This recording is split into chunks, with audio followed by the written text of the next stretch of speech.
I love yours, by the way. Thank you. Hey, what's up, everybody?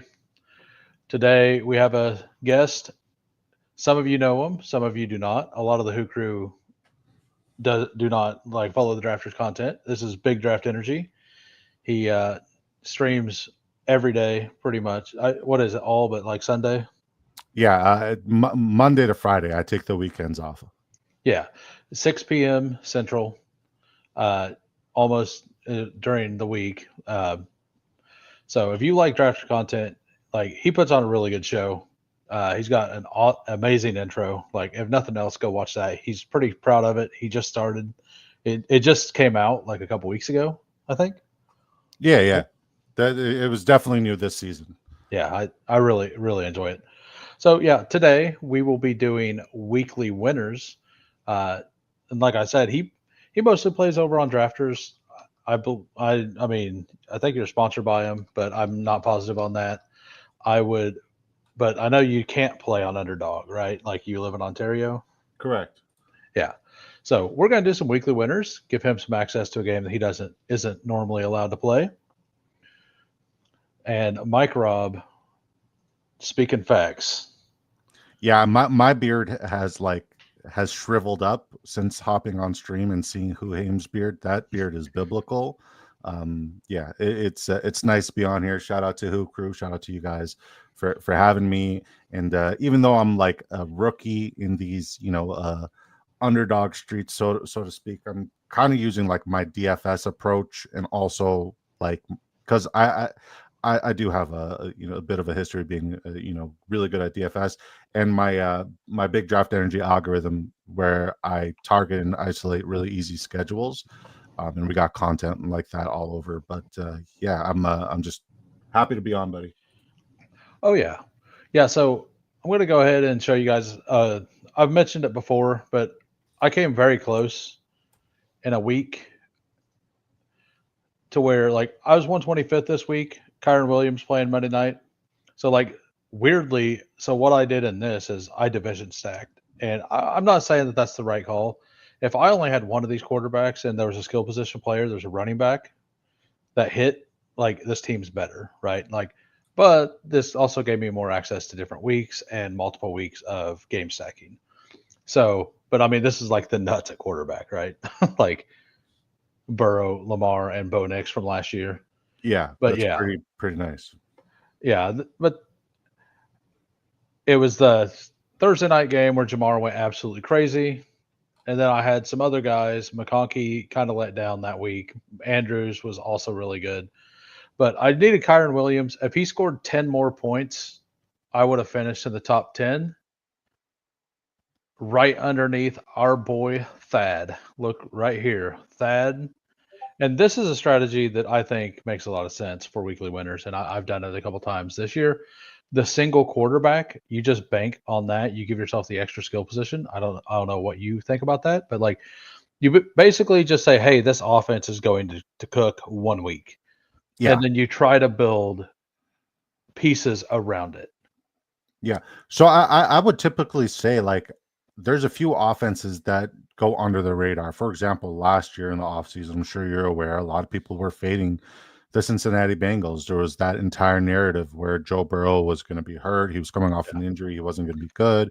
Jamar Chase was one of the better investments in fantasy football. If you guys know me, you know that I pretty much wouldn't shut up about Jamar Chase no matter what, and picked him no matter where I was drafting from last year. And it kind of endeared me to a lot of my following and a lot of new people. I'm sure you remember Who Hames. And yeah, I'm trying to look for people who are kind of being undervalued this year. I don't like buying based off of last year's results. I try to go 100% based off of my projections alone.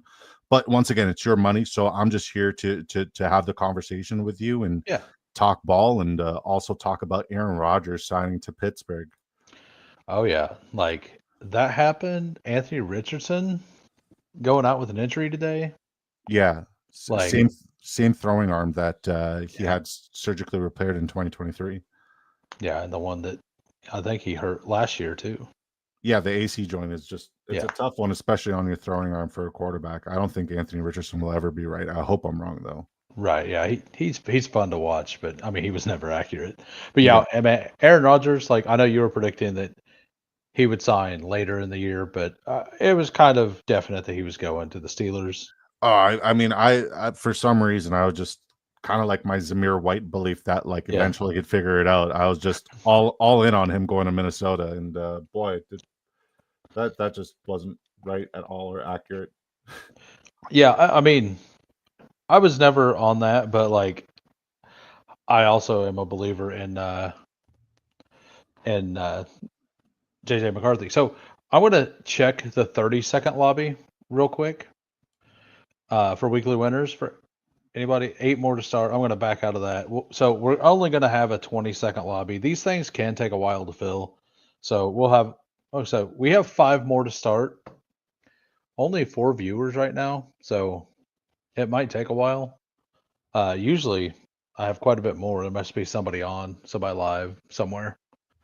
But anyway, we're going to look at like, yeah. Are you bumping up DK Metcalf? I mean, I was enjoying the discount. It was inevitable that DK Metcalf was going to get bumped up. I have DK Metcalf as my wide receiver 13 in my pre-draft rankings, and that was also factoring in for like the opportunity for him to move up.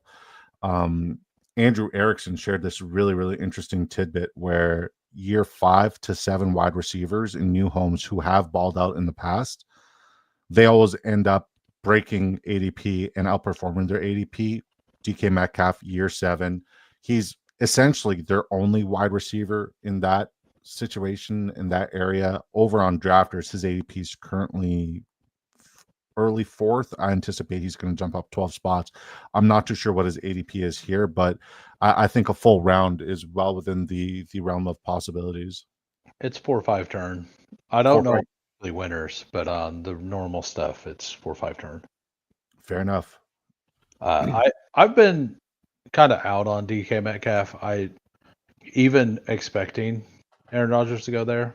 I think that whole offense is going to be a dumpster fire.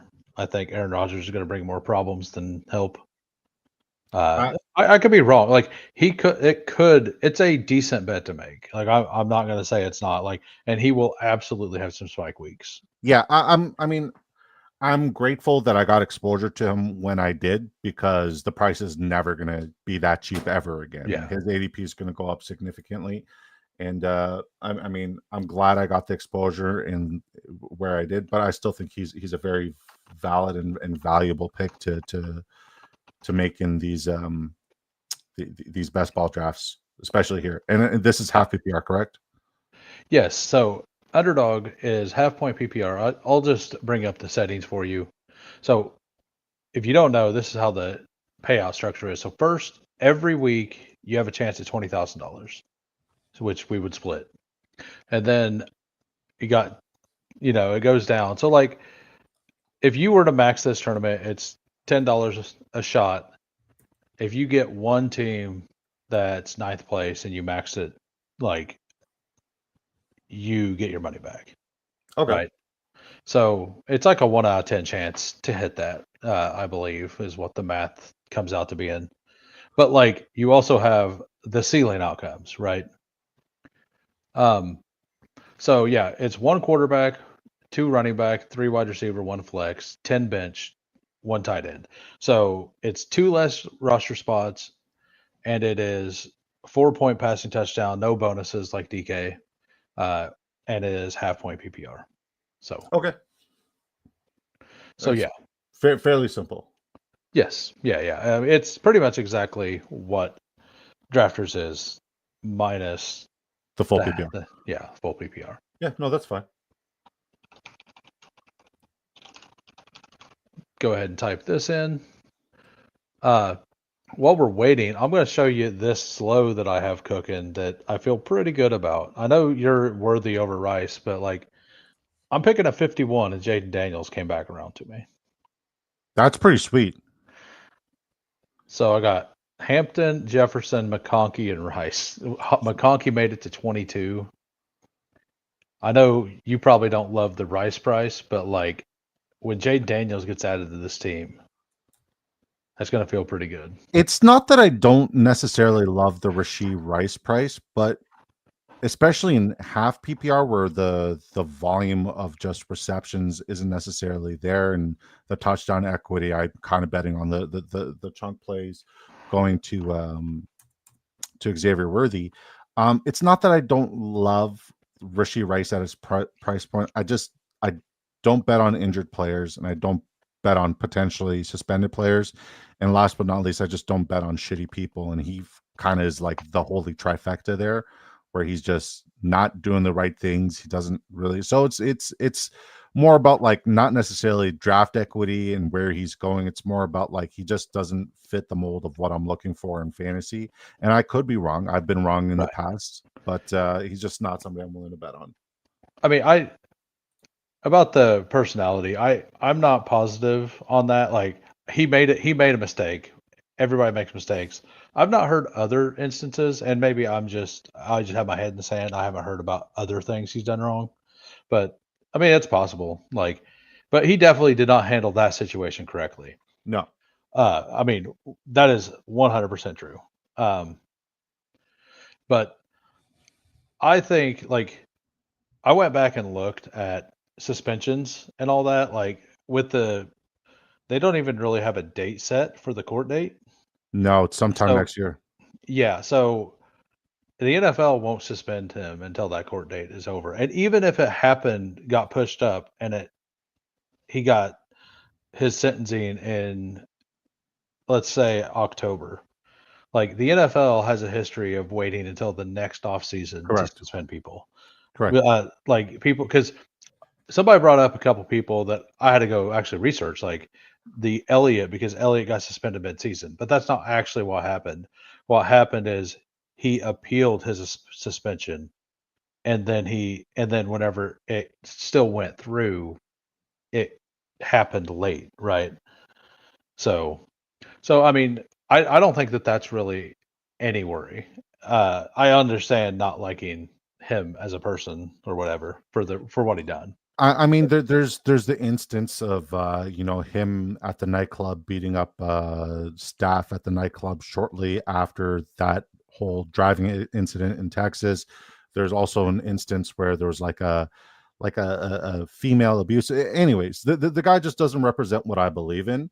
But I Yeah, mean, if you're going to invest in a receiving room, you got to invest in the one for the Patrick Mahomes revenge tour, because I'm all in on Patrick Mahomes revenge tour, right? So yeah, I don't think Rashee Rice is a bad pick, but if I had to pick between the two, I'm picking Xavier Worthy 100% of the time. yeah. I mean, Xavier Worthy's fun, man. He's This is he's taking a very while.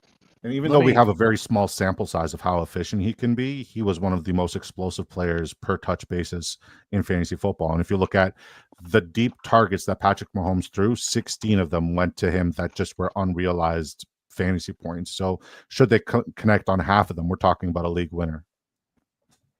Yeah. Oh yeah. And I we kind of went over that. Like you asked me my opinion on that, and like I think it's something that's very regressible. Like he just he I think he started getting scared at the end of the season. Like I remember when Andy Reid benched his Pro Bowl quarterback Donovan McNabb because he was turning the ball over too much. Yeah. I'm assuming that, and I have no way to know this, but like I'm assuming that Andy Reid like pulled him to the sides, like, "Hey, you need to calm down," or something, because he had an interception every game for 8 games for the Yeah. first 8. I mean, like he just wasn't challenged, right? And then he was Yeah, finally challenged. The narrative is, the only reason why he made it to the Super Bowl is to get the Swifties to come and watch and to increase so I mean, like yeah, there's a lot of narratives that Mahomes is dealing against and dealing with, and you don't have that championship pedigree that Patrick Mahomes has, where he's already in the GOAT conversation, not just for current NFL quarterbacks, but all time. You don't have that pedigree, and don't come back with a vengeance. And I think we're going to see yeah, Patrick Mahomes come back with a vengeance. And I'm just here to invest in every possible receiving threat there. Can I ask you a question though? yeah. How do you feel about Isaiah Pacheco this year? So I was before we do that, I'll get into that here in a second. I want to show you the ADP a little bit. Okay. Lamar Jackson goes to 22. So this is the quarterback ADPs, or 17, 19, 26, because of this specific best points in a week wins, right? Yeah. So if we want one, we have to take them early second. I'm Okay. fine. I'm fine with that. It's up to you, like what we do with that. Like, and I think like a single elite running back kind of makes a lot of sense in this too. Yeah. So single elite running back, the one that I'd want the most, just based off of easy strength of schedule, I would say Bijan Robinson has the most advantageous schedule, then Christian McCaffrey, then Kyron Williams, then James Conner. Those are the kind of Chuba Hubbard. Those are the kind of guys who I'm trying to look for. NFC West, a couple of NFC South guys, even Kamara, but Kamara's more so a NFC West NFC South situation. I just don't really love him. Puka is somebody who I can't stop drafting. Absolutely love him. CeeDee Lamb is going to be spectacular in Week 17 because he has a very advantageous matchup. Nico Collins, another guy who I'm targeting. Brian Thomas Jr. also love him. So yeah, if I had to pick between CMC and Puka, I would say I'd go CMC. What are we? What hole? Where are we drafting out of? We're at the 7 We hole. are at the 7 hole. Okay. Yeah, I mean, I would say just based off of ADP and touchdown equity and upside, I would say CMC. Okay. And then I actually have Puka as my number 3 receiver. So yeah, I have Puka at 2, and he should I very well be number 1 by the end of it. I'm just Jamar Chase did so much for me and my family last year. I kind of have to, run it back with him. What up, No Cap? A name I recognize. Good to see you, buddy. Which one? No Cap back. Where's he at? Just at the very bottom. Oh, in the chat. Okay. Yeah. I thought you were seeing him in here. Yeah. Hey Thad, at the beginning of this, I showed your team last year that won 2,500 because I was going over mine and you were there, talking about how a single elite quarterback is pretty awesome in this. You two have inspired me to throw away my racers. Smart man. Thanks, Meat Gazer. It's like makeup for men. It's great. Yeah, so the story about Josh Allen, Lamar Jackson go on the turn together. I don't agree, but it's what we're dealing with. Yeah, I think the quarterback who I'm kind of the most intrigued in, if we're talking about elite tier, would probably be Jalen Hurts. Okay, yeah. He's definitely somebody that I'm eyeing and that I'm intrigued in. And one of the reasons is, I mean, like, look at Saquon Barkley. He's kind of dealing with 2 curses in one season. He's dealing with the curse of leading the league in touches. And historically, if you just look at who led the league in touches the year before, he kind of falls off of a cliff the following year. I would love Devon Achane, but he's gone, Neighbors is still there too. Neighbors, I wouldn't say I'm very intrigued in Neighbors, but I think I would be more intrigued in Drake London here. London, huh? Yes. Yeah, I mean, it makes some sense for what you were wanting to do. So, yeah. So we have a strategy that we're going to try to implement. We haven't really said what that strategy is going to be out loud. He discussed it with me. So that's why we're taking London, trying to implement that strategy a little bit. Yeah, it's just simply he has one of the most advantageous schedules, especially when it comes to my projections this upcoming year. He has a very, very easy schedule. The opposition that he has 9 matchups where the total point expected by the end of the game. Just if you look at the sports books and what the projections are, over 47 points. He has 9 matchups where the defenses were bottom 9 ranked last year and have not done much to address improving that department, whether it be improving in the free agency, coaching, schematics, or the draft. They have not done much to do that. He has one of the most advantageous schedules this upcoming year, and I had him last year projected as a top 10 wide receiver, and a lot of people told me to go to hell. I have him projected this year with top 5 ceiling, and he has the perfect recipe. The splits and the numbers you saw with him and Michael Penix on just like a small sample size, you turn that up and you amplify it on a larger spectrum of an entire season. We're talking about a league winner here going in the second round, but I mean, Malik Neighbors, I don't hate him. Devon Achane's somebody who I can't stop drafting. Devon Achane. A-Chain is fantastic. He's so underpriced in full point PPR right now. Like you just look at what Devon Achane did last year with a healthy Tua Tagovailoa. He led the league in fantasy points per game, and he did it differently than he did his first year. His first year was more about like his running efficiency behind a solid offensive line. Yeah. Last year we saw him do it as a receiving back. Do we want to go Jalen Hurts or Kyron? Trey McBride. Trey McBride. Yeah. All right. So Trey McBride has the most advantageous schedule out of all of the tight ends this upcoming year. Yeah, and it gives you divisional correlation there. Yep. Let me look real quick. I brought up the Week 18 schedule because Week 18 is the only week. Yeah, so the Niners played the Seahawks, so we do get 2 opportunities at the Niners Cardinals to play each other for bring back stuff. Great. I believe that matters some in this as well. So like division stacking can be a good thing for sure, because like as long as they don't play in the Week 17 game, right? Like yeah, you get 2 opportunities for that game to blow up for you. Mm-hmm.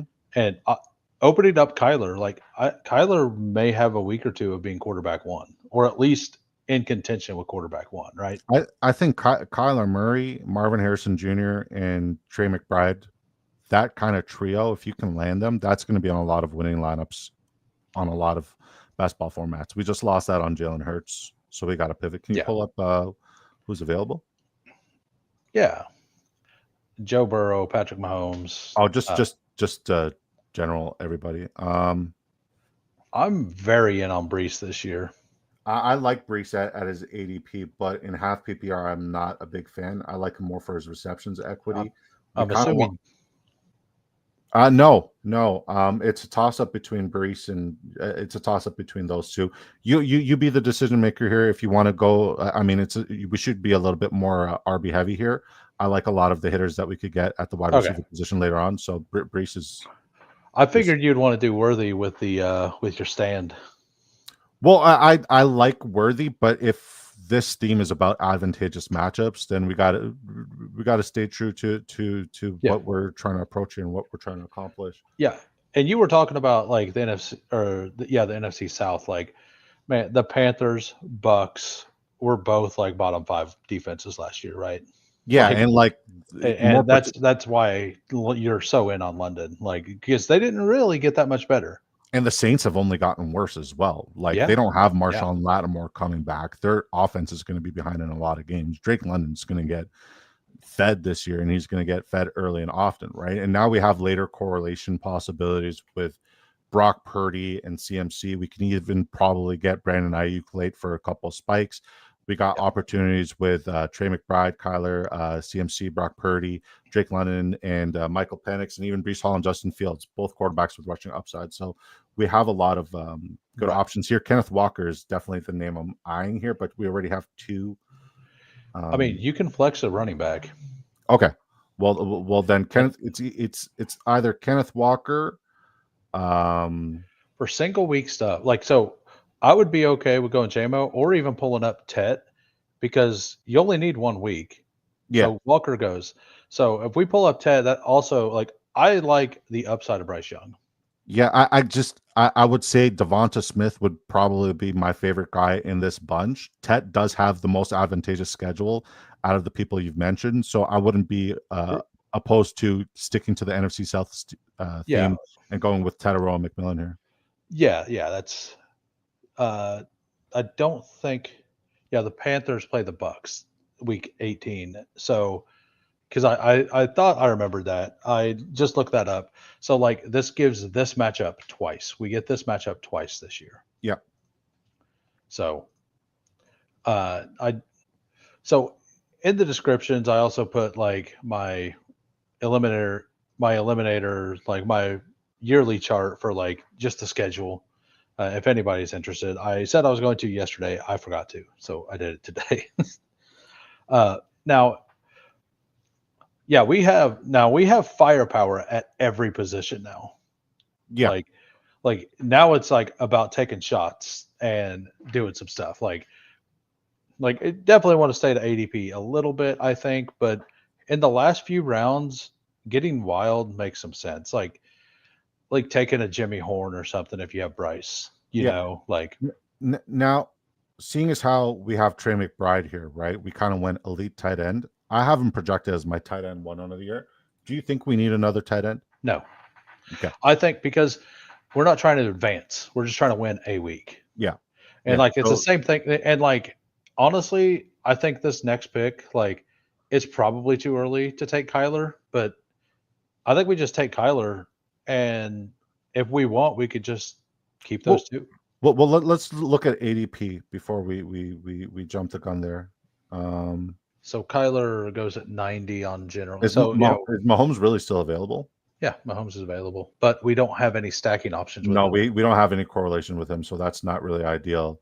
Godwin Judkins, would be another guy who has several advantageous matchups, would fall in yep, line with the NFC South situation, yeah, let's but do I'm that. not betting on his injury. Uh, Um, Go yeah, ahead. I mean, let's say we'll go ahead and take him because let's say he gets healthy week 8. We still have half the season with him, and we're still just trying Absolutely. to shoot for one game, right? Absolutely. So if we're going to build out that, like, because those secondaries in the NFC South are bad. Yeah. So I, if like if we were able to get into the 30-second lobby, we would have had more time to talk it out, and maybe Juwan Jennings to correlate with the CMC. But Yeah. I also skinny stacking, I think, is the way to go. Like take whatever quarterback you get, like kind of deep stack them, just that team, and then skinny stack a bunch of other things. Yeah. So Yeah. you can hit different games. Micro stacks. Skinny tack is a new stack is a new term. Micro stacks. Yeah. Yeah. Yeah, We're speaking the same language. yeah, I like what we're building here so far. I really do. I'm definitely thinking quarterback or another running back here, just so we could balance out what we currently yeah. have. So, what do we have available? We have Judkins, Aaron Jones, Pacheco. Oh, we'll go back to Pacheco. I'm in based on what they did in the draft. Um, Yeah. just I was. because like I was What out until then. And then What about wide quarterback, receiver? What do we have? um, Olave. Olave does have an advantageous schedule per I Saul mean, as well. and But I mean, if we can land the Kyler McBride train here, I think I we're think laughing. I think we just lock Yeah, that in. yeah, that's a good call. Like obviously, if we could have taken Olave and got Kyler back, it was like the nuts because that would have been the number one receiver possibly on every team in that division, Yeah, right? but I mean, with Olave, I mean, you're just as likely to get as many points in an individual week with Rashid Shaheed later on. Yeah, So true. that's somebody we can definitely queue up and pick closer to I ADP and reach if we have to, because he still fits the yeah. entire concept of what we're trying to build here: NFC South, NFC West situation. Yeah, and we were like, I'm okay going single quarterback, but I think with as cheap as like Bryce Young is or Penix, like taking one of those two Yeah, because we're invested that much already. I yeah. think, Now I will say Bryce Young has a very favorable schedule. I just don't. I don't know. Like I'm not willing yeah, to bet on him. I'm not willing to bet against him.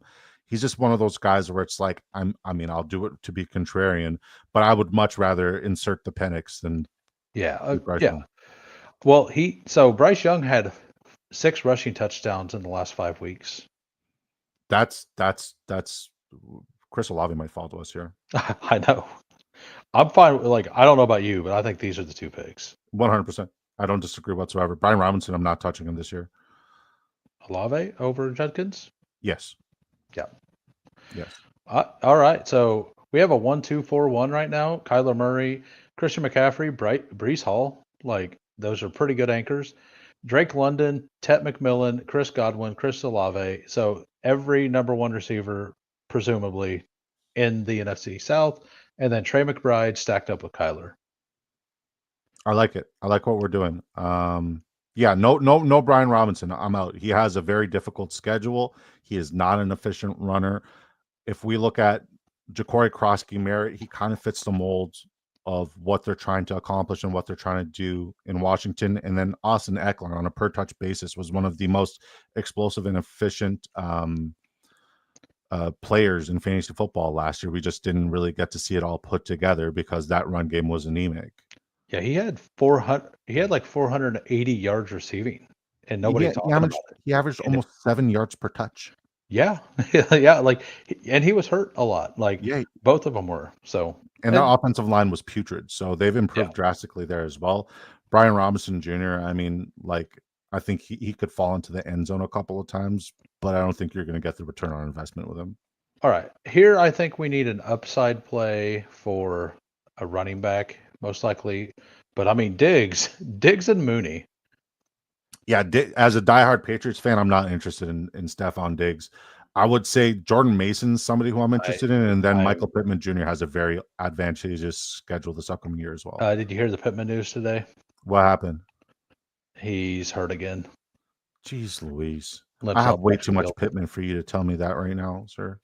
Pittman undisclosed did not return Thursday's practice after getting tangled up during.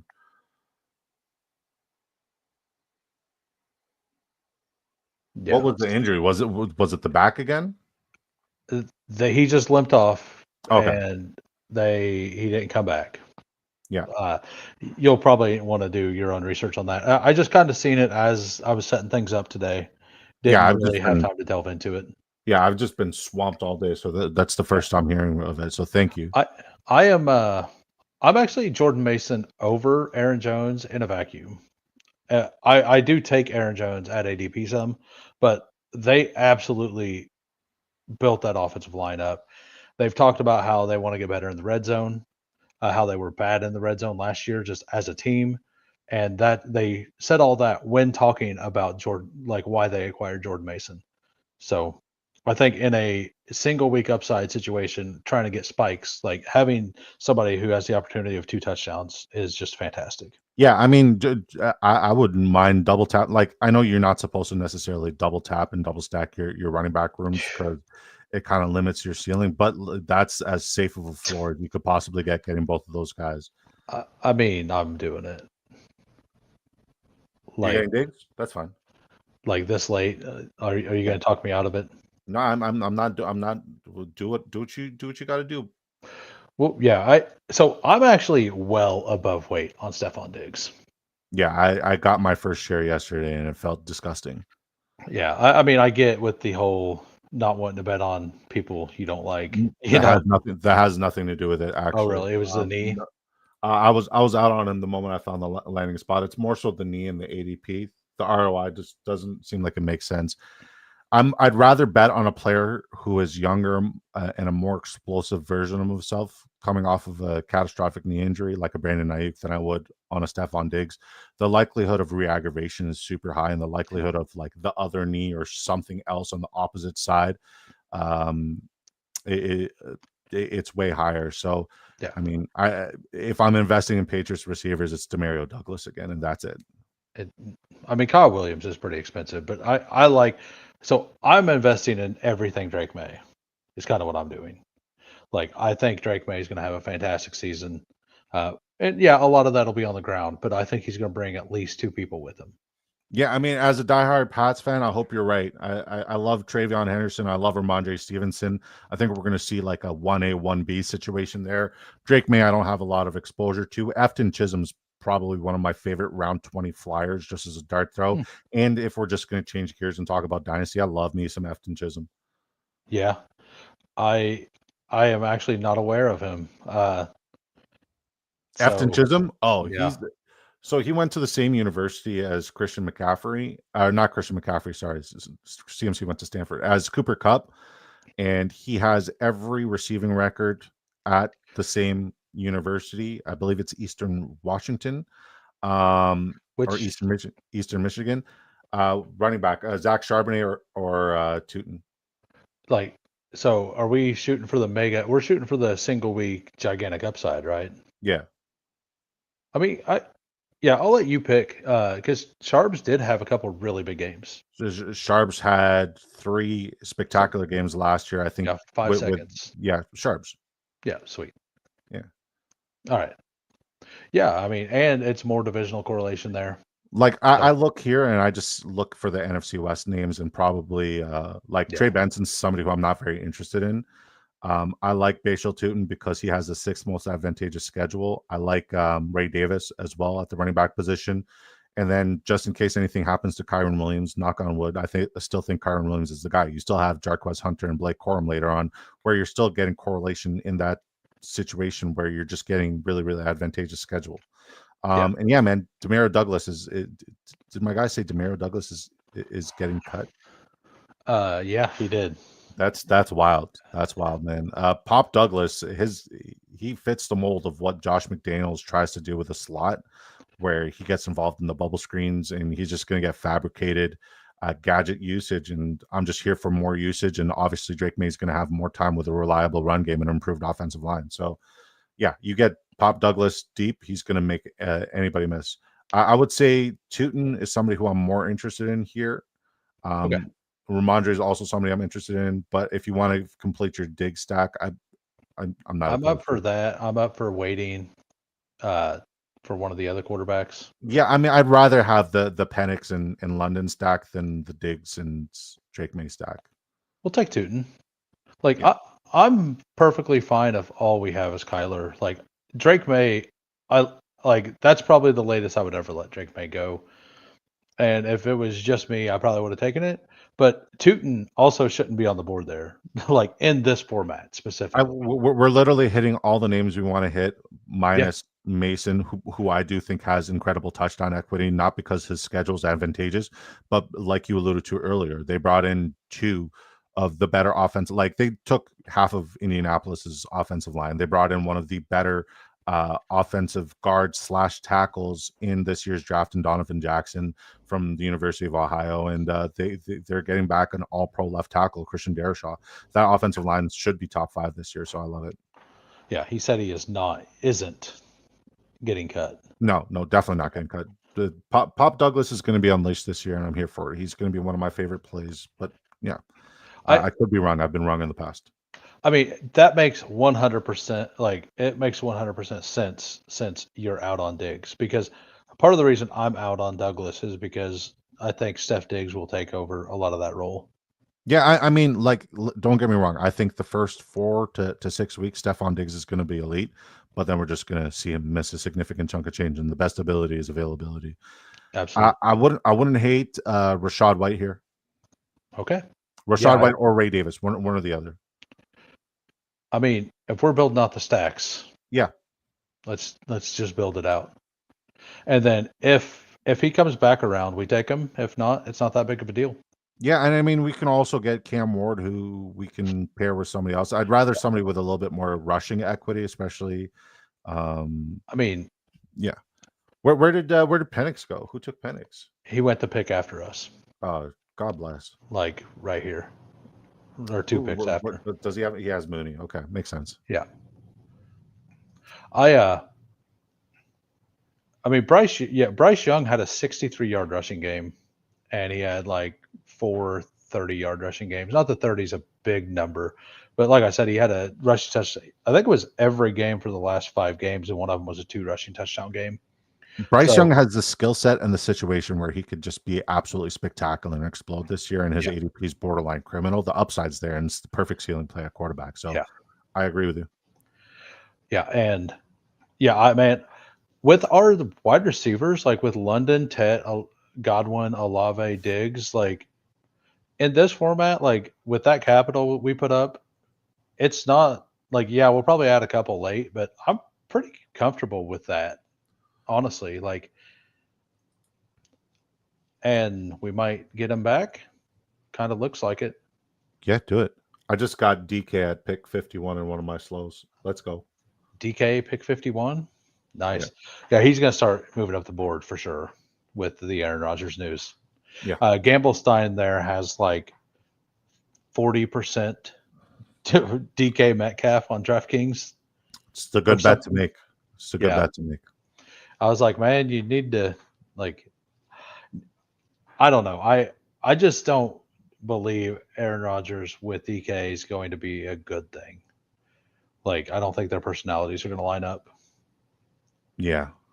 But we'll see. We'll see. That's just a vibes thing on my part. There's no facts. There's just a vibes thing. Hey man, you're usually right when you make your vibes when you make your calls. But I don't know. I'm just willing to bet on him. I think he's just one of the better players in the NFL. I mean, I was Jefferson over Chase last year, so that vibe wasn't right. Yeah, I mean, like, like I've made a couple calls that have kind of like built my following. Like Yeah, Sam Laporta, my first year as yeah, a streamer, the moment he got drafted, I said Sam Laporta would be the tight end one. I had people tell me to S30. I don't know if this is like a curse friendly, but I had yeah. people just like tell me that was clickbait, yada yada yada. He was the tight end one. Last year it was Jamar Chase. No matter what, I said he was going to be my 101, and I was going to pick him at the 101. I explained why. It worked out perfectly. Brian Thomas Jr., I said, was going to be the best rookie wide receiver out of that entire class. Smashed. All right. Drake London smashed. I mean, there's a couple Wide calls I made. receivers here. We Wide have receivers here. I would say Pierce, Dobbs. I don't like that. I would say Bryant. Pat Bryant or Keenan Allen. You don't have to tell me twice. Yeah, Pat And Bryant or Keenan Allen.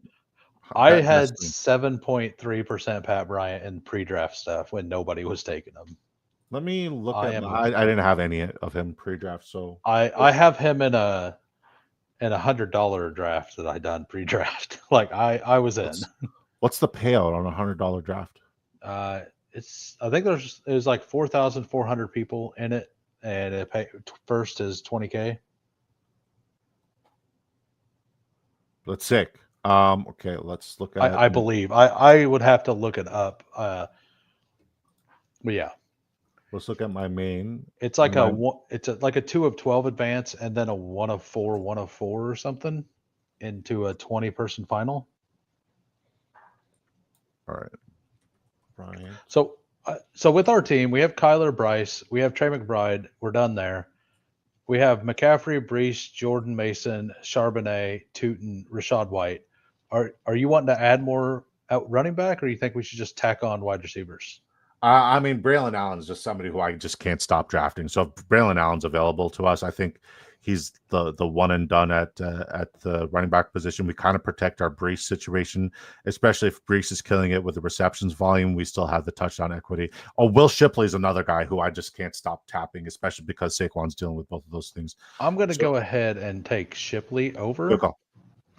because we have Brees, right? Like Yeah, we no, don't want to bet against our team. That makes perfect sense. So then I would say if we're looking at advantageous schedules, say Keenan Allen goes to Arizona, then we'd have more, which is what he's rumored to be doing. Keenan Allen still was a very consistent performer last year and still played at a very high level. I also like betting on Jalen Noel, Demario Douglas. I think it has 100 receptions upside. Those are kind of the names I'm looking at here. Douglas, Noel, and So, Keenan. what do you think of Jalen Coker?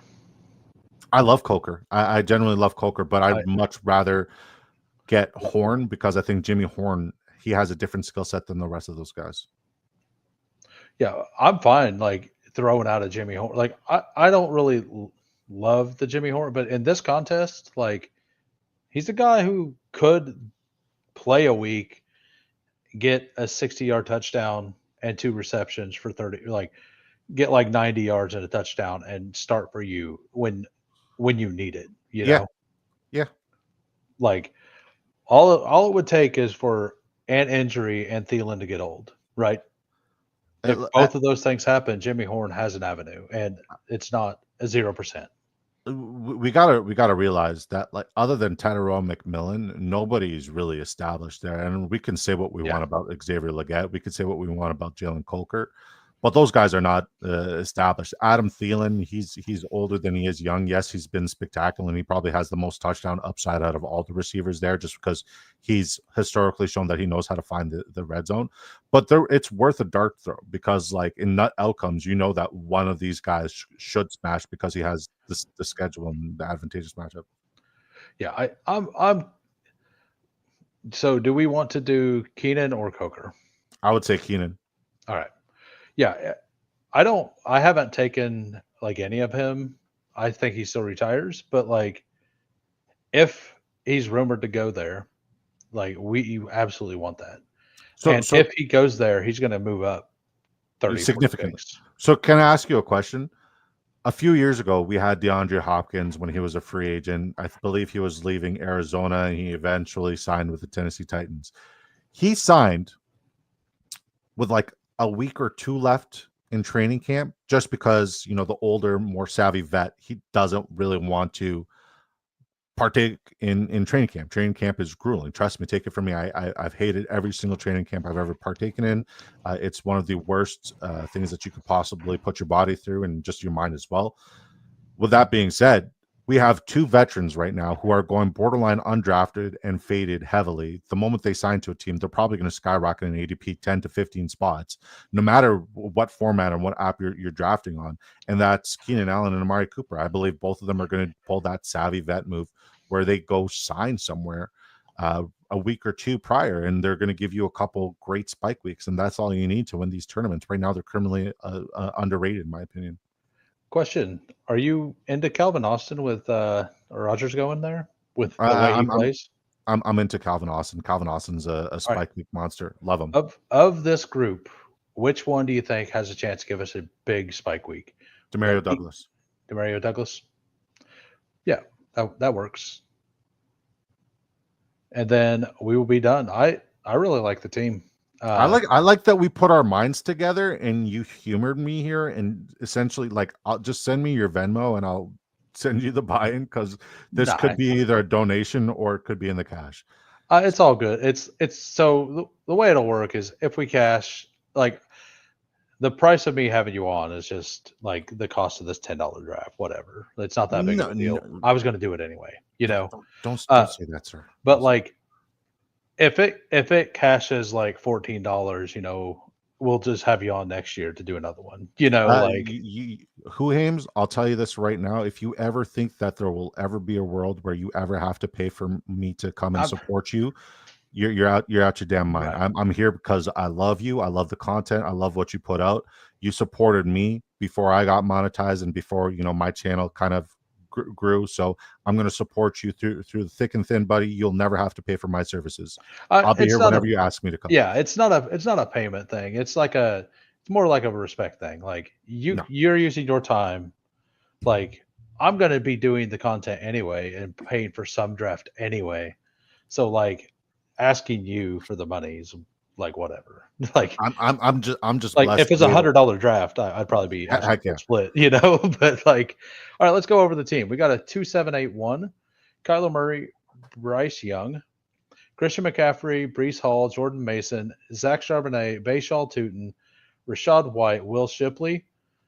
We got wide receivers Drake London, Tet McMillan, Chris Godwin, Chris Olave, Steph Diggs, Pat Bryant, Keenan Allen, Demario Douglas, Trey McBride, solo tight end. I think it has a shot to do something like to get top 100 some week, I love it. I love it. There's a few names that I would never draft, but it's important to like be this one. contrarian and also listen to people that you also respect. Yeah, Buying like Bagels in here. Shout out to Buy Bingo. I love that guy. yeah, he was in here earlier. I popped him up. Like I'm big on like so Diggs is the guy you don't draft, and Douglas is the guy I don't draft. So like it's kind of funny, but like we have access to that. Yeah, I mean Uh, our floor is definitely safer with both of yeah, those. I mean in this game, floor literally doesn't matter. Yeah. Uh, so you got to go in 40 Oh, we got time. or We in an got time. hour. Yeah, So do you want to do another one? we could do whatever, any like BBM, whatever you want to do, single quarterback stuff, super flex, whatever you want to do, man. I'm here for the Let's ride. let's see. Let's do a 20-second super flex. Those fill pretty fast. We will enter in 10 seconds. And then, yeah, I'm loving the Superflex contest, by the way. Did you max out the one last year on the site that I draft on? Am I allowed to I say the didn't site that max I out draft on? on it, but I did. I was actually like messing with my budget at that point. Like, I did like 15 of them, but I had one that was top 10 for like 5 weeks. That's sick. Uh, and So that team had Chris Godwin, who got nuked, Dang. and it had Baker and Dak Prescott. Well, Baker had by week 11. Dak Prescott got hurt by week 10. Yeah. So I had no quarterback that week, like zero quarterback one week, Yeah. like 2 weeks after I lost Godwin. And like, so that team ended up like 275th still. And then I had another team actually pop up and get like 170th or something. So like I did pretty decent for only doing like 15 teams. Understood. Now, let me ask you a question. Where does Mahomes typically go in this format? He goes back into the first round. Slot So in says 20-second super flex. yeah, yes, yeah, that's what it is, Slayton. Sorry. So, and sorry, where did you say Weekly he winners. goes? Sorry, I cut you off. No, you're good. Where did you say Mahomes goes? He goes. So this is the ADP right here. So it's those four. Joe Burrows should be 5, like he just should be, and then Mahomes goes after Chase, Barkley, Bijan, Jefferson. I'm fine mixing him in within those. Like Bijan's actually like the only one I take really above him. I think this is literally like the worst spot to draft. So Steve-O speak. That's you know him. That's Steve What? Shaup. That's Steve Shaup. I don't think I know Steve. So the Superflex thing I did 2 weeks, like a week ago, Okay. he was the guest. He Oh, okay. did 80 drafts. He had 3 in the finals. Good for him. Good for Yeah. him. It's Slayton got always the nice being surrounded by fantasy football royalty. That guy's a oh yeah. legend. Yeah. Slayton and the 1 spot, Steve in the 2. We got the 7. It's probably my least favorite. But you can get some wild stuff if quarterbacks fall. But with Steve in this room, quarterbacks are not going to fall. Now, stylistically, are you like quarterback round 1 and 2 kind of guy? I want 3 by 5, however that happens. Yeah, I mean, if we're picking at the 7, I'd rather just push the position for the first couple of rounds and just Yeah, I mean, yeah, late we round could skills. get Bijan or Gibbs. And so this format is different because you only start 2 receivers. So the super flex comes from a Excellent. receiver spot. Excellent. So you understand those Yes. implications. Yes. Excellent. So I definitely want one of these or Saquon. I don't take much Saquon. I'm fine Yeah. with him. At half point, he should be a little higher. I just like he's definitely my number 6 player on drafters, but in this, I could be whatever. Yeah. I mean, I think you can't go wrong. Well, Jahmyr Gibbs is my RB1, so it's kind of Jahmyr Yeah, Gibbs for me. sounds good. Yeah. I knew that you were that, and then you also believe Kyron is massively underrated. I think they have the second most advantageous schedule this upcoming season, and when you bring in a guy like Devonte Adams to go on the opposite side of Puka Nacua, you improve that air attack, and when you improve that air attack, you create lighter boxes, which would make Kyron Williams a more efficient runner, just because defenses have to play that offense more honestly. Whereas you could get away with that with Cooper Kupp at Yeah, some points last year because Cooper Kupp just wasn't killing you deep. true. I worry about it because Jarquez Hunter is a really good back that is like they said they're bringing him in for explosives. So I'm just wondering, like I don't think he's going to get the 80% workload. Now, I just think he goes like a half a round too high. I think if you want to leave the draft and with like feeling good about yourself, it's important that you leave the draft with one of those guys, even Yeah, Blake yeah, Corum. Because I mean, like I we agree we, with that. we also got to address like the elephant in the room, and that was like last year people had the same fate for Kyron Williams, and everybody was all over the Blake Corum hype and all the Blake Corum news and how he was a generational back. And you know, I had fantasy sports writer Hall of Famer, God bless him, Greg Kellogg, one of my favorite humans, my mentor in this entire deal. He told me Blake Corum runs like Barry Sanders. Okay, so like I mean, like the rookie hype always gets us, and I think Jarquez Hunter is a fine pick. If you don't get Kyron Williams, it's worth a shot on Jarquez above Corum. It's worth a shot on them because God forbid anything does happen to Kyron, those guys are going to go nuclear. So, yes, that's just a running back room and an offense in general that I just love investing in. You're generally out on Genty, right? I wouldn't say I'm out on Genty. I think Genty's going to be a spectacular talent. Okay. I just think that we're going to see Marvin Harrison Jr. like numbers this year, and we're getting the Marvin Harrison Jr. like hype at the running back position. It's kind of like rinse and repeat situation. So we could go Puka. We could take Fields. I mean, if I'm looking at those names there in half PPR, Genty probably gives you most touchdown equity. I think Puka's gives you the most receptions equity. But yeah, I mean, Genty's fine. At this ADP, why the hell not? Yeah, so now they're going to draft probably – there's probably going to be like maybe 8 quarterbacks go between now and then. So when it comes back to us, we're probably going to be looking at like Justin Herbert at best. Or Dak, which is fine. Where does Caleb Williams go here? He just went. He just went. Okay, perfect. Where does Jordan Love, Trevor Lawrence, Dak Prescott, where do those guys go? Those guys are like Dak 50% of the time makes it back to where we are. Okay. So then like Trevor Lawrence, Dak, Michael Penix, and then Bryce Young usually on the way back around. And then like Geno Smith, Tua possibly in the last round, like Cam Ward maybe.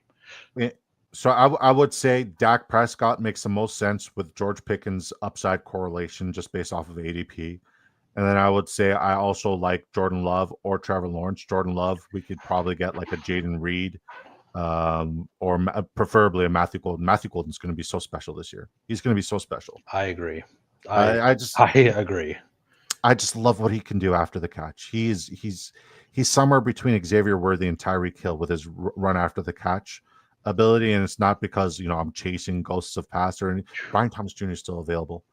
Yeah, so is Amon and Nico. Yeah, I mean, shit, you're right. I mean, like if that's still available at this point, we have a lot of upside. Got to get the quarterback play. So yeah, I would say who are the quarterbacks currently available? It's Jordan Love. Yeah. So Jordan Love, Stroud, Lawrence, just the guys I want. Those are the guys who I think are going to, because like this range last year, we were seeing Joe Burrow go, right? So I'm in love with this range. Jordan Love is going to be a special player this year. People are writing him off because he got hurt his first year, and it's ridiculous. It's criminal. I mean, we could get a Drake London and potentially Michael Penix correlation later. Yeah, I'm here for it. Jordan Love. Yeah, we'll take Jordan Love.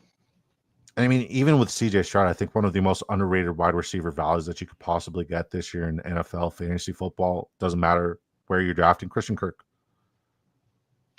Yeah, he's going to be so good at minimum the beginning of the season, right? Like, and where's he going off the board in these drafts? Wide receiver 61. Yeah, just queue him up, and when he comes up, we'll just snag him. Is Stroud gone? Oh yeah, Stroud went the pick after us. Okay, like this is all that's left. It gets ugly. Yeah, and if Penix is gone. I mean, we're just taking a guy. Like it doesn't. Yeah. Bryce, even Geno Smith for a little stack. I mean, if we have to pull him up. Yeah, I like Tua. If I'm looking at the names that are available, Tua is somebody that I'm very interested in. That offensive line improved from what it was last year, and that's not saying much because it was a dumpster fire last year. All right, well, Tua went. Yeah, okay. Well, I mean, Bryce Young, Geno. Which one do you want? I'm fine with either. Bryce makes more sense to me. Okay, I agree.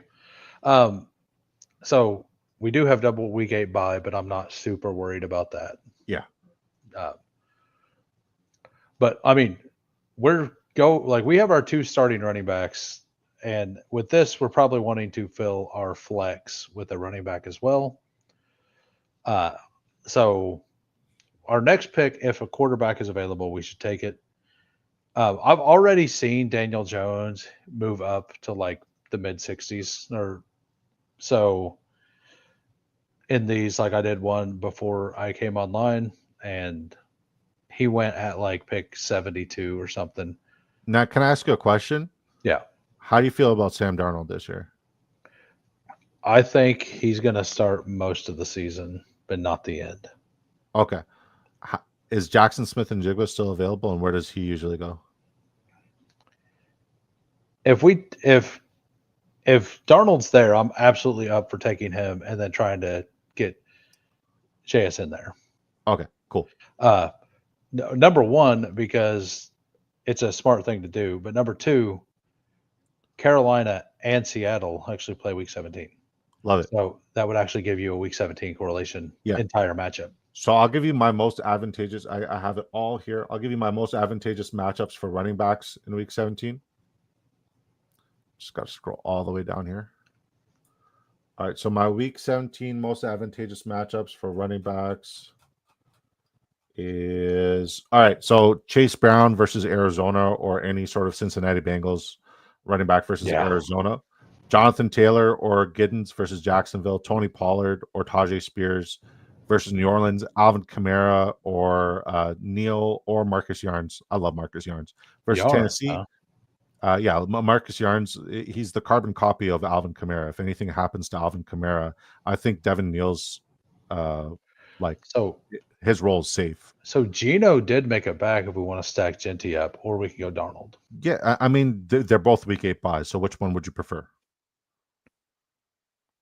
I'll let you decide. It don't matter.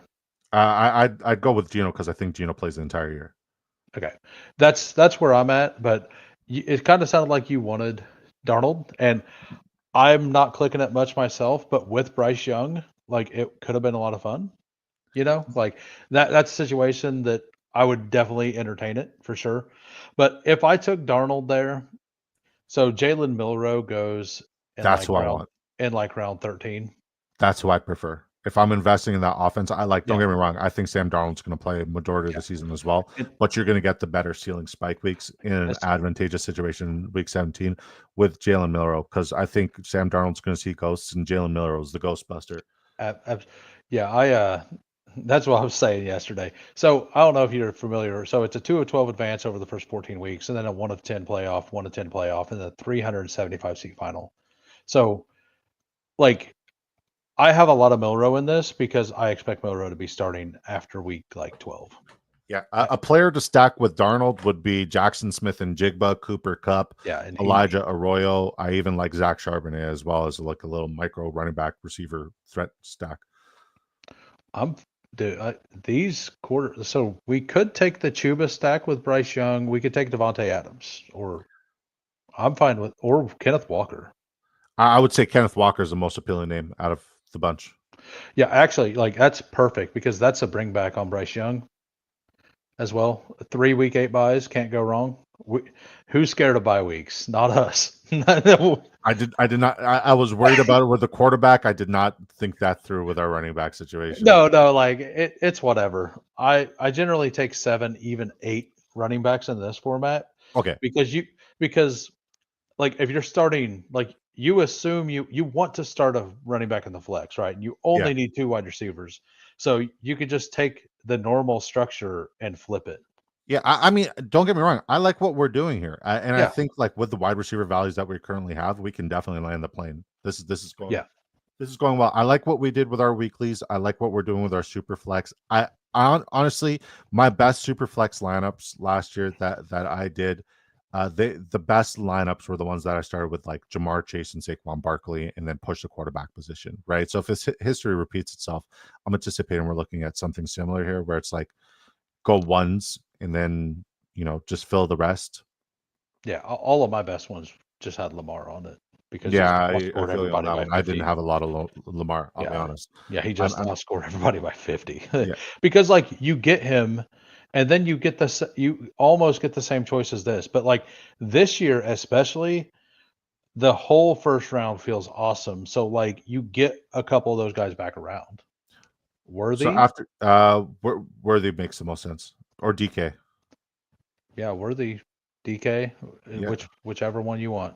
Neither one of them. Let's go Worthy. We could go another Week 8 bye. James Conner and no. Going this late without wide receiver gives me anxiety. Come on, James Conner and Demont both had week 8 bye. We could have pulled it off. Week 8 is by again. Now let me ask you, right? And then what's up, Jacob? Good to see you, brother. Thanks for swinging by. Make sure you smash my guy a sub, please, guys. If you guys are coming from my community here to support me, if you support me, you support him. Please smash the like and the sub. It's very important. We want to get this guy monetized like ASAP. Let's get this man to his monetization, please. Please. I mean, you're not hurting for the views though. You are killing the views, buddy. You are doing so well. Can I ask you a question? Yeah. Who was your most owned stack last year? Stack? I mean, I went Homer. It was Rashid Rice, Patrick Mahomes, I believe. I mean, that was beneficial for the first few weeks. I mean, if he didn't get hurt, it might have really worked out. Now, who was your most failed stack last year? Not counting them, because like they were kind of a success, and we don't really take victory laps on injuries. So who's your most failed stack? Devontae Smith, Quinshon. I like, if I'm looking at the wide receivers here, I would say highest upside is Calvin Ridley or Zay Flowers. We'll go. I'm actually really like. So Devontae Smith is a spike week guy. 2 week 10 buys. What are we doing? We're doing our best. What are we doing? We're just doing our best. Keep going. Keep going. I actually seen that. I'm not that worried about it, honestly. Okay. I actually forgot. Completely forgot what you were talking about. Your most failed stack. Oh yeah. I don't know. Oh, I mean, I had 15% Anthony Richardson, so whatever I stacked with him, I'm sure was the most failed stack. I just did the bye week shit in my own draft. I wish I was kidding. I had Trey McBride. It's round 19, and I just took Elijah Arroyo. So look at that. I've inspired you. It's contagious. It's transferring on apps. Yeah, that's awesome. Yeah, like Steve is not doing his normal draft. He usually has 4 running backs by this point. But he's got Lamar, Fields, Purdy, then Jacobs as an anchor, Garrett Wilson, Devontae, Kittle, and now a 4th quarterback in Shuck. It's important to be contrarian even to your own tactics and your own beliefs. I think some of my better drafts are when I'm contrarian against and drafting against my beliefs. Yeah, so I'm not that into Laporta overall this season, but I think it would make sense here if he makes it back to us. I'm a Laporta supporter through and through. So yeah, if you want to get Laporta here, I think he's like that last bit of. TJ Hawkinson's still there. I have both of them. Like I think they should be neck and neck. So when Laporta is close to Hawkinson, I take him. Is what I've been doing. Yeah. What bye week does New Orleans have? Now I'm just like paying attention to New Orleans. They have 11. Okay, so I mean, Olave is definitely somebody I'm interested in here. Yeah, Laporta's also like he would be very solid as well. Olave's fine. Yeah, we'll take Olave. Okay. Both of the tight ends are available. I'm fine pushing tight end in this as well. Yeah. I do think we need to get our 4th running back soon. I see Jordan Mason creeping up there, and I'm much rather with our running back situation, since we have 3 week 8s, we definitely need to get 2 more. Very soon. So I like Warren, Najee, Etienne, Mason, Charbonnet, even Javon. I think there's a world where Javonte is going to be absolutely all world this year, because really that okay. So I went out on a limb and I said, wherever Tyler Booker, the guard from Alabama, goes, because I played offensive line. That's kind of like my baby, right? I said, wherever Tyler Booker goes, that's a run game I want to invest in. Tyler Booker's a mauler. He's a beast, right? So I don't believe in Javonte Williams as an individual. I believe in that running game, and that we're going to get a league winner out of that running room and that running game. So allow me to clarify. So whether it be Blue, whether it be Javonte, I think Miles Sanders is dead. But I mean, if I need a round 20 flyer to get 3% of, I would consider getting him. But I'm invested in that run game. So I try to leave. There's certain running rooms where they kind of defy the odds of advantageous matchups, just because that team is going to be putting up a lot of points. So I try to leave with one of the running backs from Dallas every draft. That's kind of like Yeah. a rule of thumb for me. So you Mason? Oh heck yeah. Oh yeah, me too. Yeah. Yeah, no,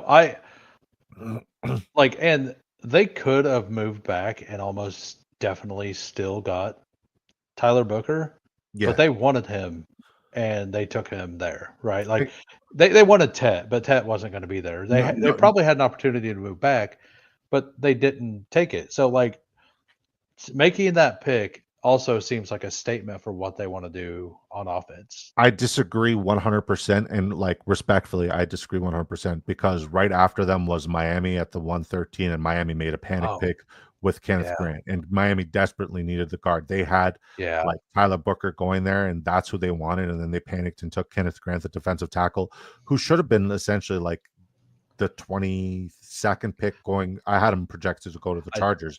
That's what threw off the entire draft. I Dallas picking. I Um, actually figured that. Like I forgot about that because so in my mock draft, I'm the only one I've seen do this. I actually had Miami trading up with New Orleans to take the guy New Orleans took. So I had that pick right. I had the I just expected Miami to be like, yeah, we have to get a guy. He's the last guy for a tackle. So I figured they would make a move and New Orleans would be want to rebuild. yeah, They needed to rebuild. yeah. So we could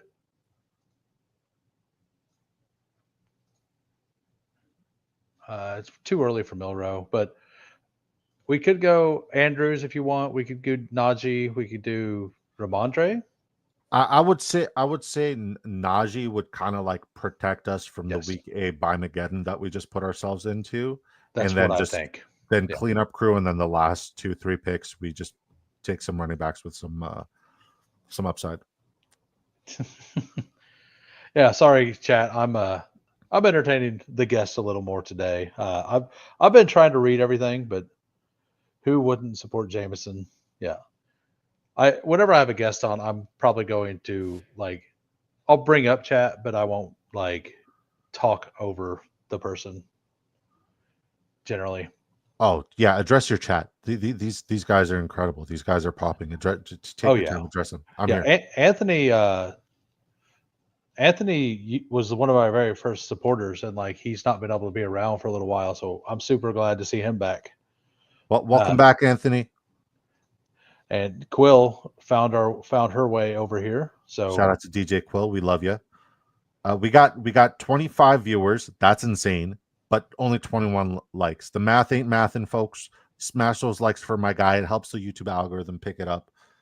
He's doing God's work here, I hosting me.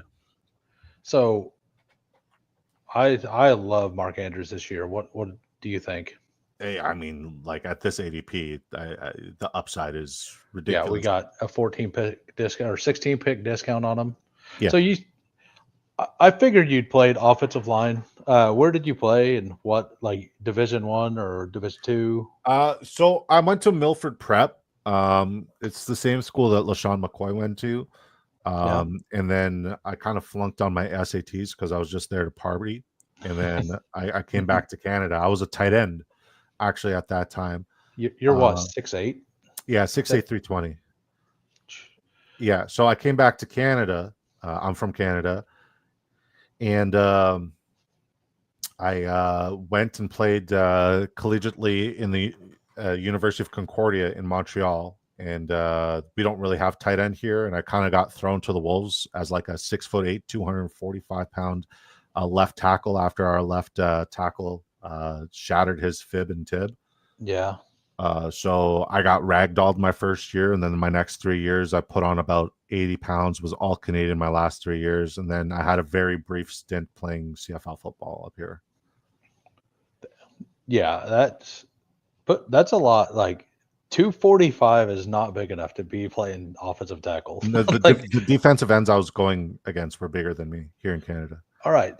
Trey Harris, Egbuka, Garindo. I would say Emeka Egbuka fits the mold of like what I'm trying to target. Yep. If we're just talking about schedule. And all we need is for him to be doing something by week 10, right? We only have to start 2 wide receivers. Look at it this way, right? Chris Godwin took a heck of a discount to stay in Tampa Bay.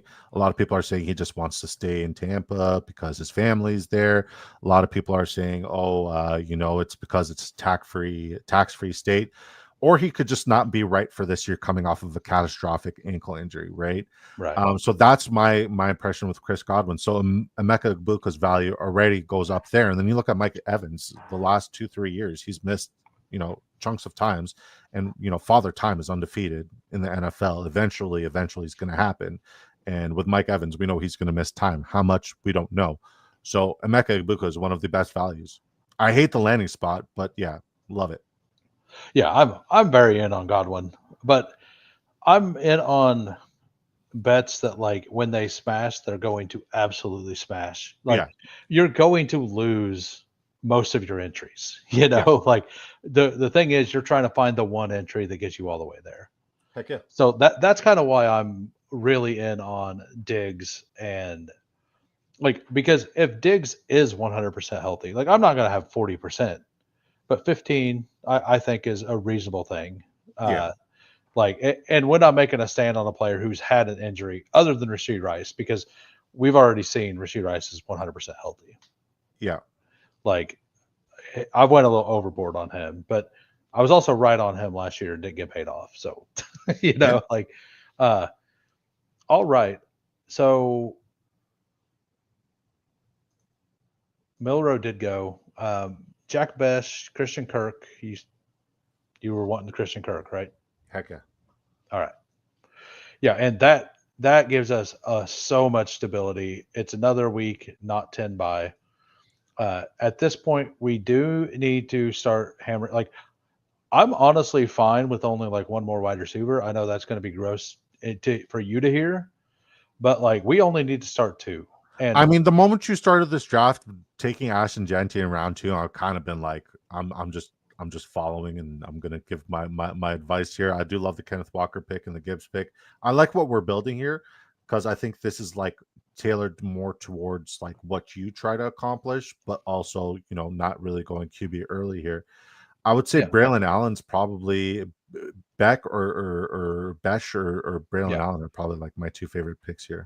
I mean, Best is an awesome pick. Yeah. I just know you were talking about Christian Kirk, and he actually fits absolutely perfect with this because we've only got 5 wide receivers. One of them's going to come on probably later, right? Like he's probably not a week one guy. Like he might be. Like he was insanely good at Ohio State. So, I mean Jalen McMillan is still fine last year, right? Like Yeah. he's still gonna have to beat out Jalen McMillan. Like I know people may laugh at that, but McMillan was good. Like he was legit good. Like they have 4 good receivers if they're all healthy. Yeah, for sure. All right, So so I can stay until 6:50. okay, this draft will be over in 15 minutes. Yeah, So and we'll just chop it up, and yeah, if you want to run another, then we'll run another. Why the hell not? Let's get weird. yeah, we could go half in, half out kind of thing. Yeah. We got a so I think we hit running back here or tight end. Shipley. So Roshan, Will Shipley.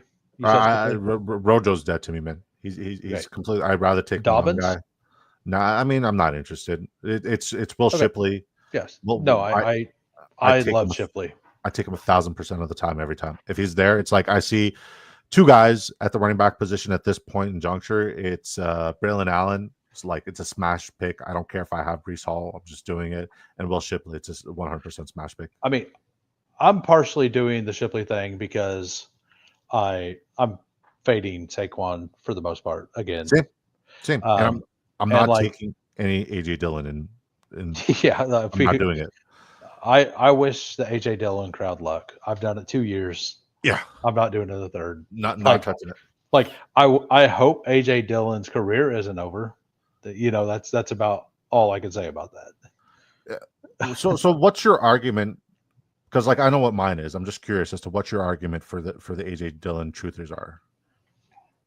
For what they believe. Yeah, so like, what's your argument to the AJ Dillon truthers to like put him to rest once and for all? I mean, he cannot stay healthy at all. But like, number one, Saquon seen is what, like 85% touches or something ridiculous last year. It was something crazy. I don't Yeah. know the exact number, but Shipley, when he played, looked very good. Yeah. And like Dylan, he can't stay healthy, and you have the best running back in the league, probably. And all right, so I Kate Otten. I don't hate Kate Otten at all. I don't hate that pick. Who else is available? Yeah, Otten's great because I mean Otten had like a 4 week spree where he was Yeah, putting up ridiculous numbers. So and yeah, probably going to go 3 tight ends. And so something I do in Superflex whenever I have 2 quarterbacks the caliber of like Gino and oh, by the way, we have not stacked Jordan Love yet, so I have some things I want to do late.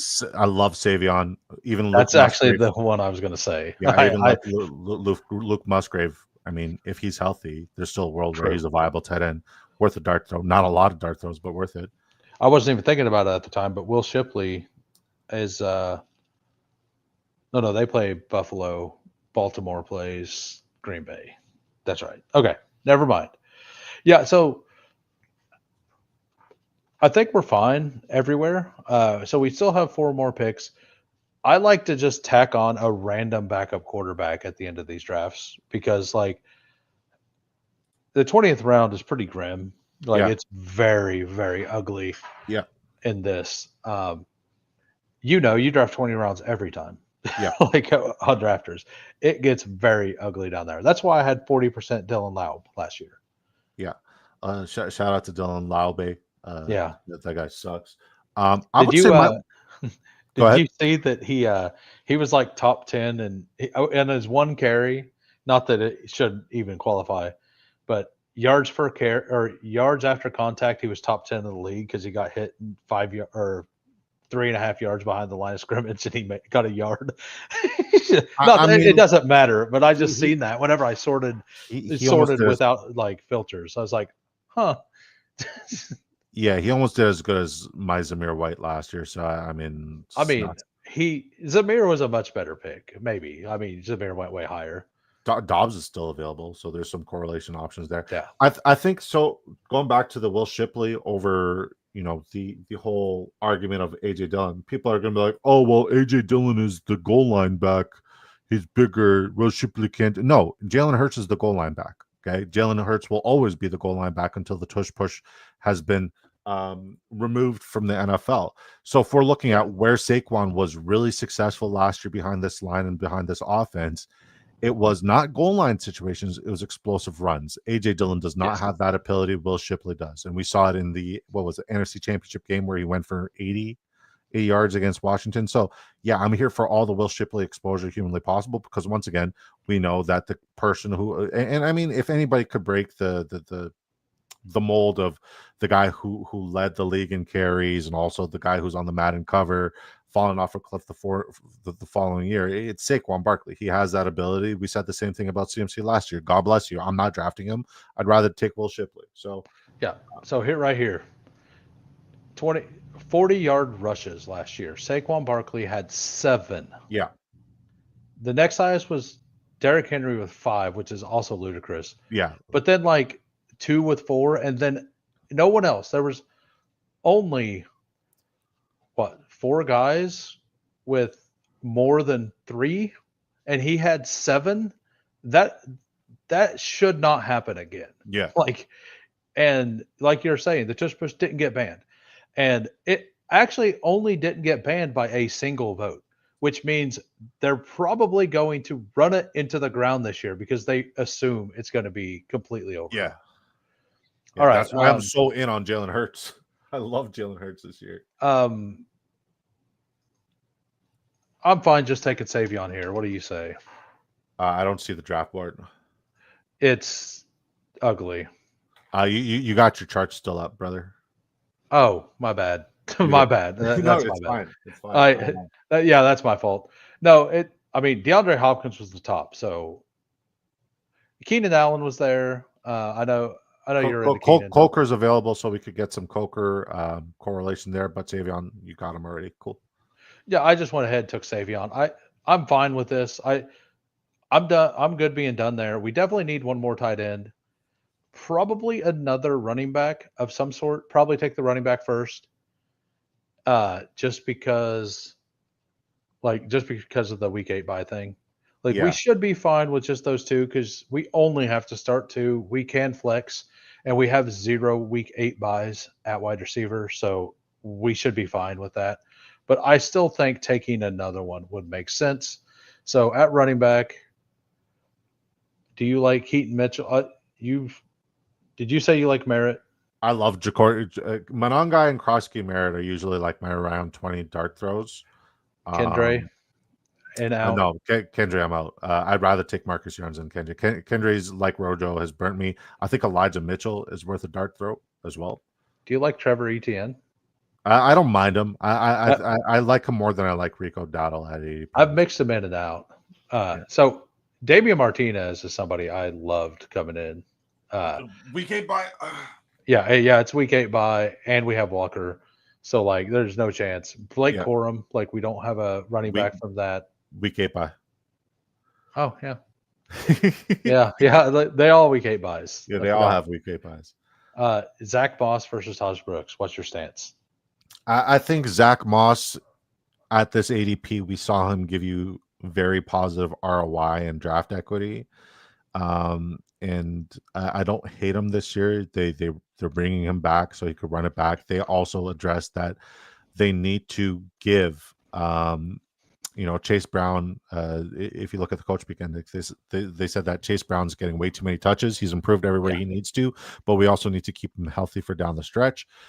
And we've seen time and time again where rookie running backs don't get a lot of work their first year in that scheme, in that system. So it's usually the vets that they rely upon. Last year was Chase Brown's second year. I was all in on Chase Brown. I had him as my RB10. So it's All right. I like him all. We got Moss, Mitchell, Monangai, Merritt. Pick one. Mononga. All right. And then our last pick will be a random tight end. So we have Andrews and Otten. I'm actually fine with just those two also. We could either take a random backup quarterback if you like anything. Like if there's any guy you think that if they get in, they could absolutely smash. Or Taysom Hill's the ultimate super flex cheat code. Taysom Hill's a tight end, by the way.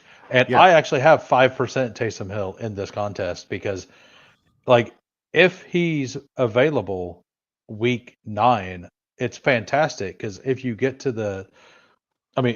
if you get there, he's awesome, right? Yeah, and here's why I'm very aware that he's a tight end, but here's why he's the ultimate super flex cheat code is because he gives you every positional upside. Yeah. Yeah, especially with the rookie plus Rattler, like there is a chance that he starts snaps every game late Yeah, in the he's going to get season more at volume and tight more end. usage. And Well, that's a good question. Is Taysom Hill playing? Taysom Hill should be good to go after week 8. okay. I just knew that he had a late season ACL, right? Yeah. But he's 34. Yeah, you just need But one spike week from him. And I think yeah, if he plays week 14, 15, 6, like week 15, 16, 17 in the playoffs, and that's yeah. it's worth this 20th round pick to me. Yep. So, yeah, I like it. And who do they play?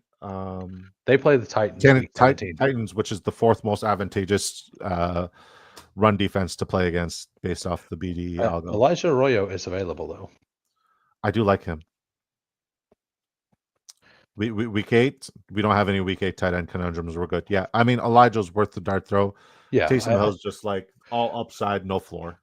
Right, like so. And it's the week 17 bring back. Yeah. On that with Kenneth and a team stack with Kenneth Walker. So we got a 3-7-7-3 here. We got Jordan Love, Bryce Young, Geno Smith. Running backs, Jahmyr Gibbs, Ashton Jeanty, Kenneth Walker, Jordan Mason, Najee Harris, Will Shipley, Kyle Mungai. Such a great top 3. And then just solid people behind it. Xavier Worthy, Calvin Ridley, Chris Olave, Egmeka Egbuka, Christian Kirk, Romeo Dobbs, Savion Williams. Tight ends, Mark Andrews, Cade Otton, Elijah Arroyo. Yeah, what do you think? I like it. I like it. The wide receiver room isn't what I would typically personally draft, but just it's very balanced. It's very sound across the board, and at least one of those quarterbacks is going to outperform ADP significantly. Well, right. Like, so my theory, and this is kind of like what I was thinking, and shout out Steve, he put it into words way better than I could have. But you basically want your, like, you want quarterback to flex in the super flex because you're going to get on average 5 extra points a week. Yeah. And then you want running back to hit. So there were 11, 15 plus fantasy point running backs last year and only 7 wide receivers. Yeah. So you want your running backs to flex more. So, but then if you look at this sheet as well, you go to wide receivers, like points per game here. Once you get down to like 11, down to 8, like there's a pretty big group. It's like 35 people within those 3 to 4 points, you The know. the So the go ahead. fall off in half PPR is tragic. It really is. Yeah. Yeah, I don't, so I don't know let why you me do it to yourself. it's a completely different format for Yeah. sure. No kidding. 6-5. And then I will relabel the other one we just done as well. Give me a second. Weekly winners. You can label it here. That's cool. Yeah, that's why whenever I stream, I'm going to have like I'm always going to do it on Underdog because like that's why you can do the equity stuff really easy because I can label it. Like I actually reached out to drafters individually and asked them if they could make it that way. There, at least it labels it with a number every time, and you know the number as you draft it, so you keep track. So Yeah, like, yeah. but like DK is just it's just a mess everywhere. So I will say the one thing I do like that kind of organizes drafters for me, the way it's kind of organized here is the Yeah. spike week draft tools. Those have been like a godsend. All right. So what does everybody want to draft? I'm up for one more draft. We can do Superflex. We could do another weekly winners. We could an eliminator. I love eliminator. What's eliminator? Dude, eliminator is awesome. What's the most like vanilla missionary kind of draft you could do here? Because like So weeklies is this like freaky. this is 6 of 12 advanced out of week 1, and then it's head to head every week. So you basically have like if you do 150 entries, you're only expected to get one entry to like week 8 based on the math. Heard. But then like first place 20,000 or $200,000. Well, $10 entry. I mean, since I'm leaving shortly, so I could get ready for my stuff that I got going on tonight. You pick what you want to do, and I'm just gonna kind of like interview through the whole deal. So if you want to do an Yeah. eliminator, let's get weird, let's get active. They looks like the chat wants to do Superflex. So Another one? dude, everybody like the Who crew loves Superflex. That's And crazy. I've done 45 of them, I think it was. All right, I'm gonna enter and I'm gonna enter a 20-second Superflex in 10 seconds. Yeah.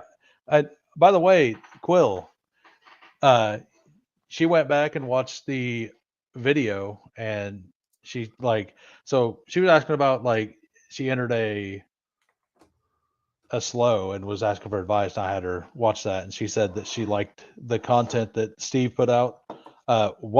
What's the one thing that you heard that you liked the most? Put that in chat. I'm curious, like what the one thing you got out of it was.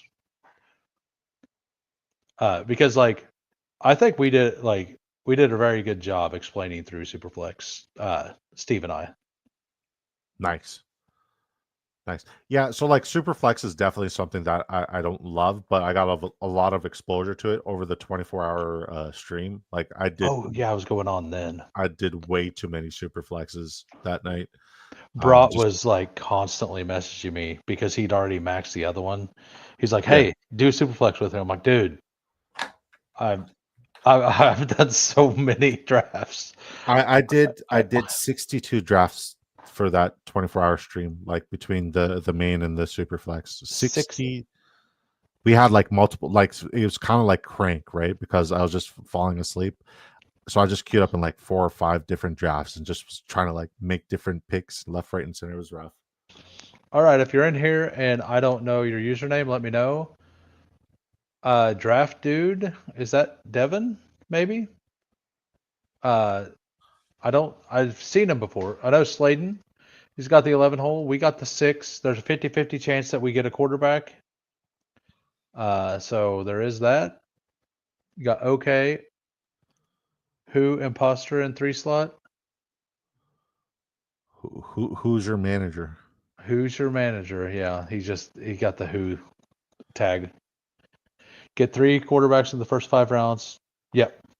Yeah, and I think that's pretty big. Like, and you can, if you're at the back end and you don't take one in the first 2, it's 50-50 on if you're even going to have a chance at 3. Like it can get ugly. But if you do, you're stacked. So like if you're doing limited entries, I would say not to do it as often. But like if you're doing a lot of entries, doing it makes a lot of sense. So you were saying you had a pretty big show on tonight. What do you got going on? I don't know if you're familiar with Anthony Servino, but he was a good friend of the show's. Kind of like got everybody started in the fantasy football world. He was like a big time writer for RotoWire. He passed away yesterday. He was on the clock in my dynasty startup. Oh no. So yeah, he had a heart attack. So we're kind of doing like a little fundraiser for him today with like the GoFundMe, me and fundraisers. And then because he's got like a 5-year-old child who's got health issues, and he's kind of like the breadwinner for his family. So we're gonna do that tonight.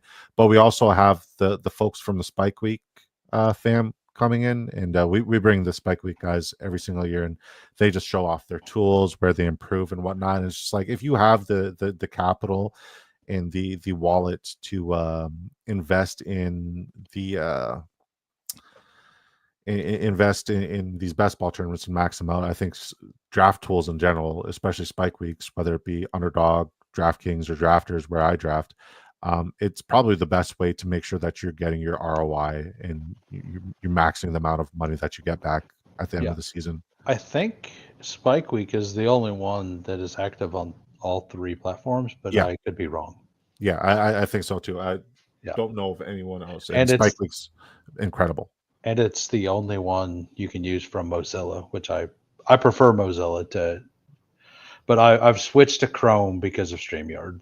Mozilla Firefox? Is that what you use? Oh, God bless. That's old school. I'm older than you think. How old are you? What do you think? I want to say under 40. I'm 42. 42. Yeah. God, that beard is so lusciously. Like, what's the secret? No stress. No stress. Oh man, I lost all the stress. I don't allow myself to have stress. I respect the hell out of that, man. CMC or Genty? I'm fine. I like both of them equally. CMC. You will never see me draft Genty willingly. You know what the secret was, or the tiebreak was there? I don't want to get into that week 8 buy situation again. Heck yeah, buy him again sucks. No, like I figured out like what I wanted and what I was willing to put up with really early, and the answer was not much. So like I was like, okay, I'm just gonna kind of do my own thing, and I'm gonna be good with it. I respect that. It works for me, like, and I didn't bring anybody down in the process. I respect the hell out of that. Yeah. So like, because I did that, like I don't have a lot of stress that a lot of people do. Now, I also don't get the pure joy that other people get from those things that I'm missing, So like I lost on some things but I also don't have to deal with as many things, It's just whatever, it's just what I chose. As long as it's not heroin and murdering people, do whatever makes you happy, man. That's what I say. Yeah, and That's like not what I say. I've never said that before in my life. That's the first time I ever said it. That's a lie. I apologize. I've always been incredibly grounded. Like I was I I grew up through church and did all kinds of stuff with churches and all that stuff. So like, and I was always the adult. Like the parties my friends had through high school, like you would not. It was something high schoolers probably shouldn't have been doing. Like it was. Where'd you grow up? So I, Southern Illinois. I really wanted. I don't know. I think I'm okay pushing here. Is this another super? Yeah. No, I think I just want Herbert here. Just play something a little different. There's a reason why. Um, so the reason I take Mahomes is to pull up Rice and try to get a Rice worthy double stack. I like that. Um, and having the anchor running back. So taking Herbert should allow me to take a running back in the next.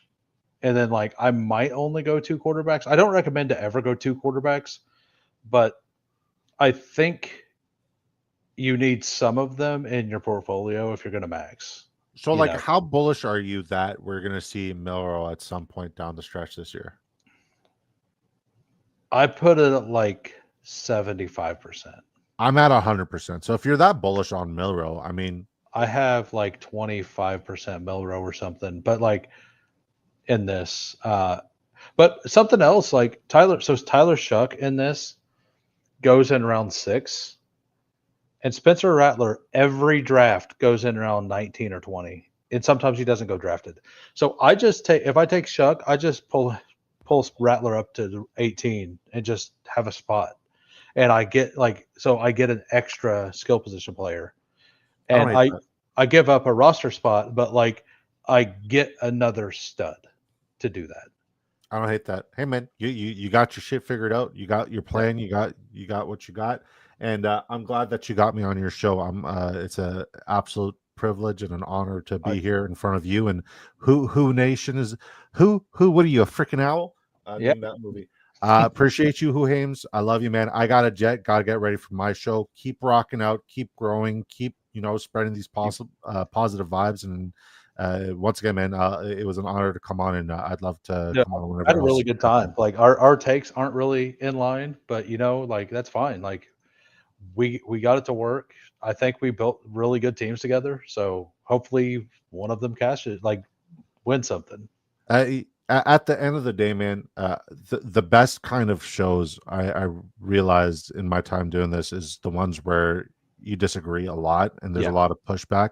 And I think this is why people rock with you as a content creator, because like you have your takes, you believe in what you believe in, you believe in the research, it's backed up by well versed just well-versed research, your stuff, right? But you also have the humility to acknowledge other people's arguments and debates, and the humility and the knowledge. That's why people support you and rock with you, and that's why they should keep supporting you and rocking with you, right? Yeah, I appreciate that. But yeah, I'll try to send everybody over to your stream. You're doing the charity thing, right? So Yeah. Don't, I mean, like, do what you got to do. It's this will going be to be a longer show than usual. yeah. You prioritize your growth, prioritize your watchtowers. I'll always be here to support you before my streams and after. And thanks again for having me. I got a jet though. All right, peace. Take Peace, care. guys. Bye.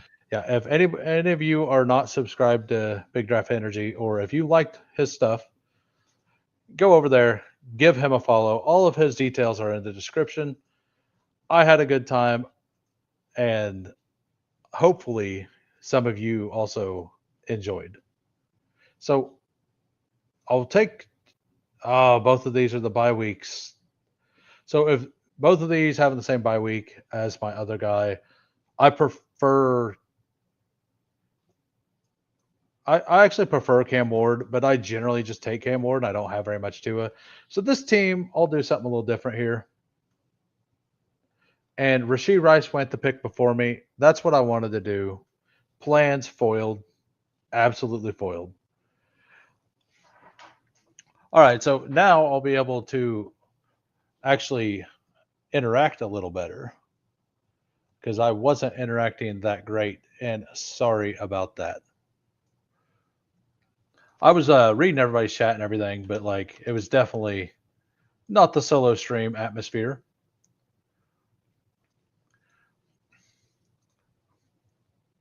That would be you. Yeah, so I don't love taking Patrick Mahomes at the 6 spot. Uh, I think it's too high, but I have so much Bijan in this because I take Bijan over most of these players. I just wanted a team that's a little different. I don't have anything that's like a Mahomes with McCaffrey. So, and I like this start. Like I wish I would have got Rashid Rice there. I didn't. But yeah, and if Worthy comes back, I'll obviously take him for the stack.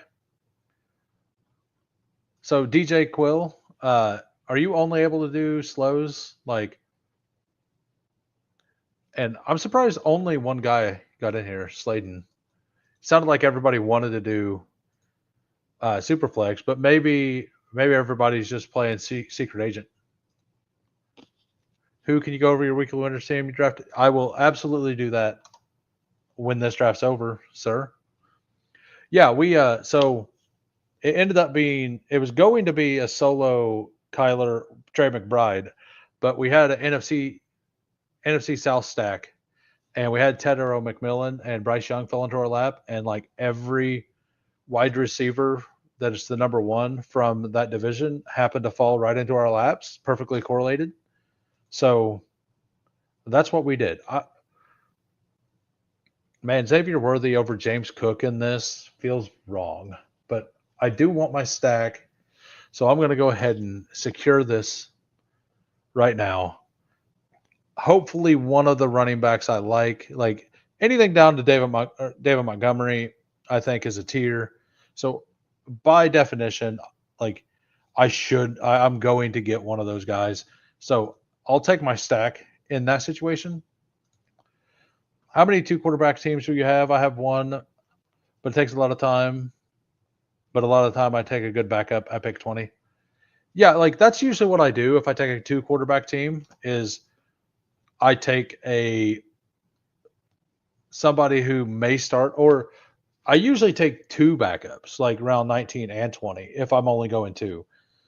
I will generally go like because the replacement level players you're having there, like if you only have 2 quarterbacks, like let's say it was Herbert and Tua, like you need another guy. But your top end is going to be like Jamar Chase, right, with CMC and Jonathan Taylor. So those replacement level players you're going to take at running back and or wide receiver have a much less chance to replace the points you were going to have. So to get the extra chance at a starter, like just makes sense in my eyes. Like it's a low opportunity, but like a low chance for that to happen. But you probably are going to want 3 through the playoffs. Let's see, correlation wise, I don't see anything. You got Denver, Houston, and the Bucks. We will just go. Actually, we're going to take James Conner for bye week purposes, since we just screwed that up on the last one. We want the gold, sucker. We coming for you. Thanks, Gamble. I appreciate it. Thanks for being here. Thanks for being supportive. Well, today I had love. Yeah, and I don't mind taking a backup to somebody who like Zach Wilson with Tua just makes sense. But like, let's say I stopped it, like I didn't take Tua and I took another guy, and then they were all gone. In the last rounds, I would be taking like Kenny Pickett and Mariota. Just giving myself 2 shots at starters through the playoffs or whatever. Because of like what I was saying, because if you did that, your starting players should be it's going to be way harder to find, like, to have MVS replace that person, right? Yeah, and I don't mind handcuffing, but I'm not going to do it every time. Uh, and if you got I did a Daniels Mariota team just because I had it well stacked. I wouldn't generally do that because, like, if I'm handcuffing a first round pick, if that first round pick is not playing, like, my team is just going to be significantly worse, right? When if I'm handcuffing Sam Darnold, a fifth round pick, with a 15th round pick in Milrow, like, it doesn't feel as bad because the draft capital is way less. All right, we are going to go ahead and take Quinchon here. I think I personally have a drop off at Quinchon uh, to Caleb. I think that there's a clear tier break there. And I think that the Aaron Rodgers signing is actually better for Jalen Warren than it is for Caleb Johnson. Uh, I don't think that it's going to work out well for the rookie running back that's not a pure receiver. Like Jalen Warren, we know can catch passes, and Aaron Rodgers loves to dump off to running backs. So I'm going to guess that in the red zone, Aaron Rodgers is going to try to be the man and prove that he's the best quarterback in the league, and continually check out of runs to throw passes over DK Metcalf's head. Like, I think that's something that's going to happen, and I could be wrong, but I think that makes Caleb Johnson a much worse pick overall. But no, like, just taking shots on, like, Mariota and, I don't know, Cooper Rush, like, in the last round, if you only went two, just because, like, hitting an extra player like Drew Lock. Who would have thought Drew Lock was the number 3 quarterback in Week 17 last year? Drew Lock. Now, it's basically a dead roster spot the whole season, but in this format, with the 20 rounds, you're drafting absolute zeros most of the time late. So I'm going to take that approach quite often. Yeah, and Jacoby Brissett is a good one. Because I haven't looked all of them up. Like Jimmy G, I'm very in on the Rams offense. So if I get Puka or Devontae Adams and I don't get Stafford, I'll throw a Jimmy G on in the 20th round. Like, it's not every time. I'm not going to do it every time, but like with this team, with Tua as my third, who you can't rely on, why not, right? Like, Matt Stafford has, like, he's rarely missed games, but, like, yeah, and, like, Jimmy G is a okay quarterback, so he would be able to keep that offense going.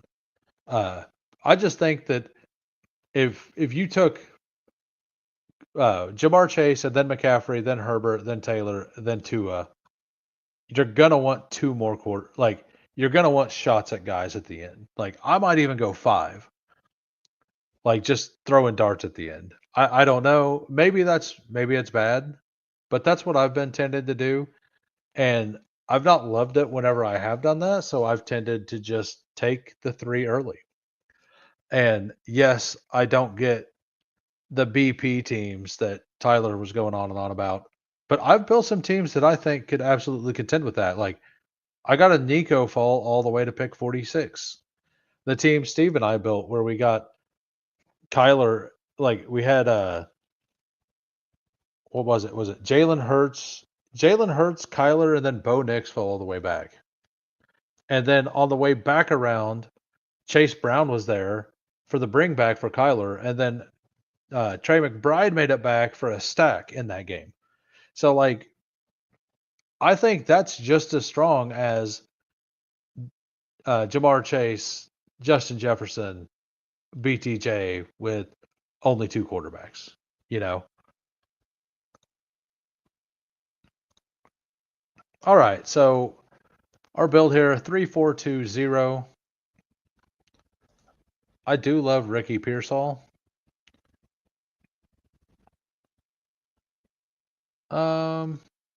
I have too much Cam Scatabo in this tournament. And going CMC and Taylor, like they should definitely start every week, and then one of these two should. My bye weeks are even. So I went ahead and went with the wide receiver there. I will probably take another running back or a tight end with my next pick. One of my next two picks will definitely be a running back, and then another one should be a tight end. I took Dart at 141. Damn. I haven't been able to get a 30-second room to fill. I would be taking Dart at 131, like no matter what I had. Like I think that that's just objectively the right pick. Milrose here. Milrose probably moving up the board. Like I think he's going to end up stabilizing in the 11th. I got a ton of him already, so I don't feel like I have to have him. Well, if Scatabo's going to be here, well, if they're going to make me do it, I guess I'll just do it again. I went ahead, didn't take him, took Ricky Pearsall. Nobody wanted him, so I took him. And there's no chance I'm taking Najee Harris or Javante over Cam Scatabo. He was quarterback 4. Yeah, absolutely. Like, and you were right to do it that way. Absolutely. So thanks everybody who popped in, who stayed. Thanks everybody who smashed the like. It's much appreciated. So Fridays I usually do not stream. Saturday night this week I got a buddy coming from out of town. He moved out of state several months ago, so we're gonna be hanging out. I'll be back Sunday night. So the next 2 days I won't be able to stream. And then Sunday night I will be back for sure. Just so you guys know my scheduling for the week. Now if the thing gets cut short on Saturday night, I might pop in for a random one, but I highly doubt that happens. We got anything wild. Where did Daniel Jones go? 86 to Sladen. That feels about right. He should definitely start going a little earlier. I'm actually probably going to start taking more Anthony Richardson now, though. With Daniel Jones starting the season almost indefinitely, like almost for sure, not indefinitely. That's the wrong word. But with him starting the season, I think that makes it way more likely that Anthony Richardson's the one playing in the fantasy playoffs. So, because I believe we will 100% see both quarterbacks at some point. And if we know that Daniel Jones is going to be starting week 1 because Richardson's hurt. I mean, if Richardson's still just hurt, and this like if Richardson's really hurt, 4.5 career starts. Maddock earlier today asked over under 4.5 career starts for AR. Jacob replied with, "That's enough for me to pass entirely." You mean season starts, not career, right?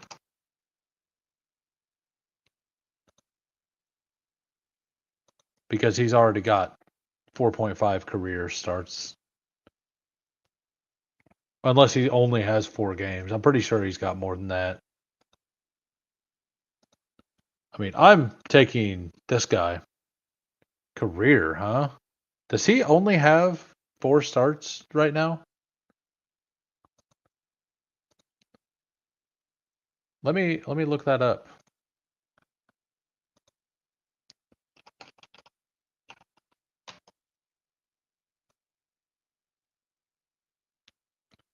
I mean, I know he didn't have very many. Yeah, he played 11 in 2024. He played 4. Yeah. I mean, I know he may not have started every one of them, but if he played in 15 games, I was gonna say I didn't. I was pretty sure because he only had 17 starts between high school going into last year. That was the big thing, right? I think it was 17 was the number between high school and college. He only had 17 career starts, so that's why everybody was like starting to fade him.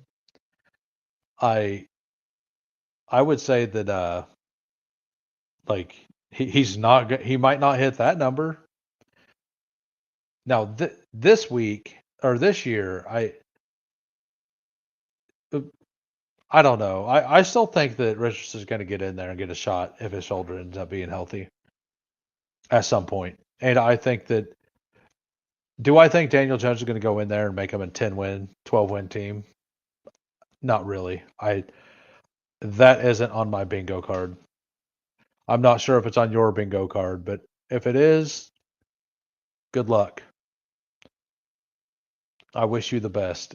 So I still don't have a tight end, and we're just gonna ignore it. We might do just a 3 trash tight end build here. I have way too much there. Milrow, I feel like was a value. More career. Okay, more. Yeah, that makes sense. Oh yeah, it makes a big difference. Like there's a lot of situations that the one word that you miss like takes you from like fully angry all the way to like, oh, I'm sorry. Sorry about that. I misread that. Like just whoops, my bad. Like it's pretty hilarious, like misreading one word, like how that could make you intolerant of a situation to be like, oh, maybe I'm an idiot, you know? Yeah. I don't like this is a weak wide receiver room, I will admit. And it's even a weaker tight end room. I may have made some mistakes here. Milrow probably wasn't needed, but man, it's a fun click. Hunter Henry, come on down. There are wide receivers that I really do like here, though. I have 3 or 4 absolute upside picks. Like these 3 for sure are upside picks. Funner start all three Saints tight ends last year had more fantasy points. That's an awesome stat. Yeah, because I remember being upset every time Foster Monroe scored a touchdown because he scored multiple touchdowns, and I had a bag of Juwan Johnson, and all of the deep routes that were scoring for the touchdowns, all of them were to Foster Monroe. Like, what? Why? Why couldn't that be Juwan Johnson? Why? Juwan Johnson wasn't even on the field on some of those. Like, I don't get it. And then they gave Juwan the big contract extension this year for watching Foster Monroe score those big touchdowns. Gotta love a well-run organization. Yeah, so we definitely need another tight end here. We will look and see what we have available. Oh, there's plenty. I'm fine with him. I'm fine with him, and I'm fine with him. So we'll take one of those. Yeah, that is why the Saints are the Aints. Absolutely. Like who's ran worse, the Saints or the Bengals?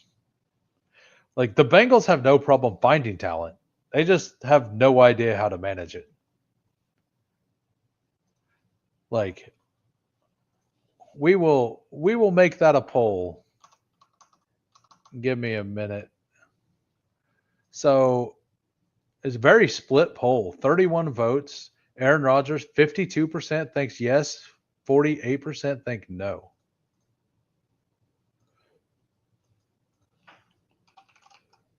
Which organization is ran worse. And I misspelled or. I misspelled this.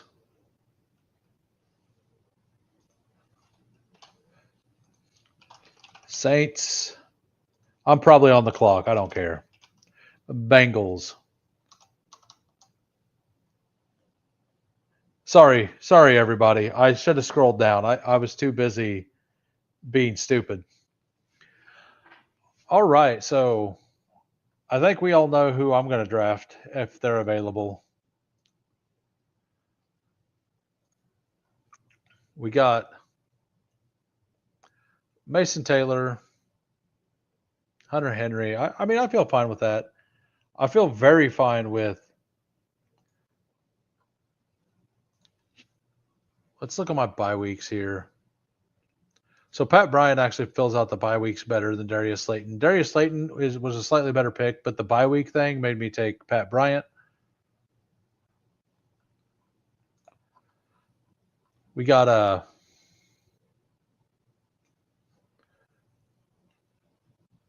yeah, I think this wide receiver room can work. It's not the prettiest. And man, I have a very hard time liking Jalen Royals. I don't know about the rest of you, but I cannot do Jalen Royals. It doesn't work for me. Not at all. We will definitely. There is a player. I think I'm done at running back. I think those 6 are fine. Those are absolutely fine. Do I want Adonai, DeMario? I'm not actually that into DeMario, but man, Jalen Coker. I love Jalen Coker. I think Jalen Coker's the pick for me here. We got our 4th quarterback for the upside.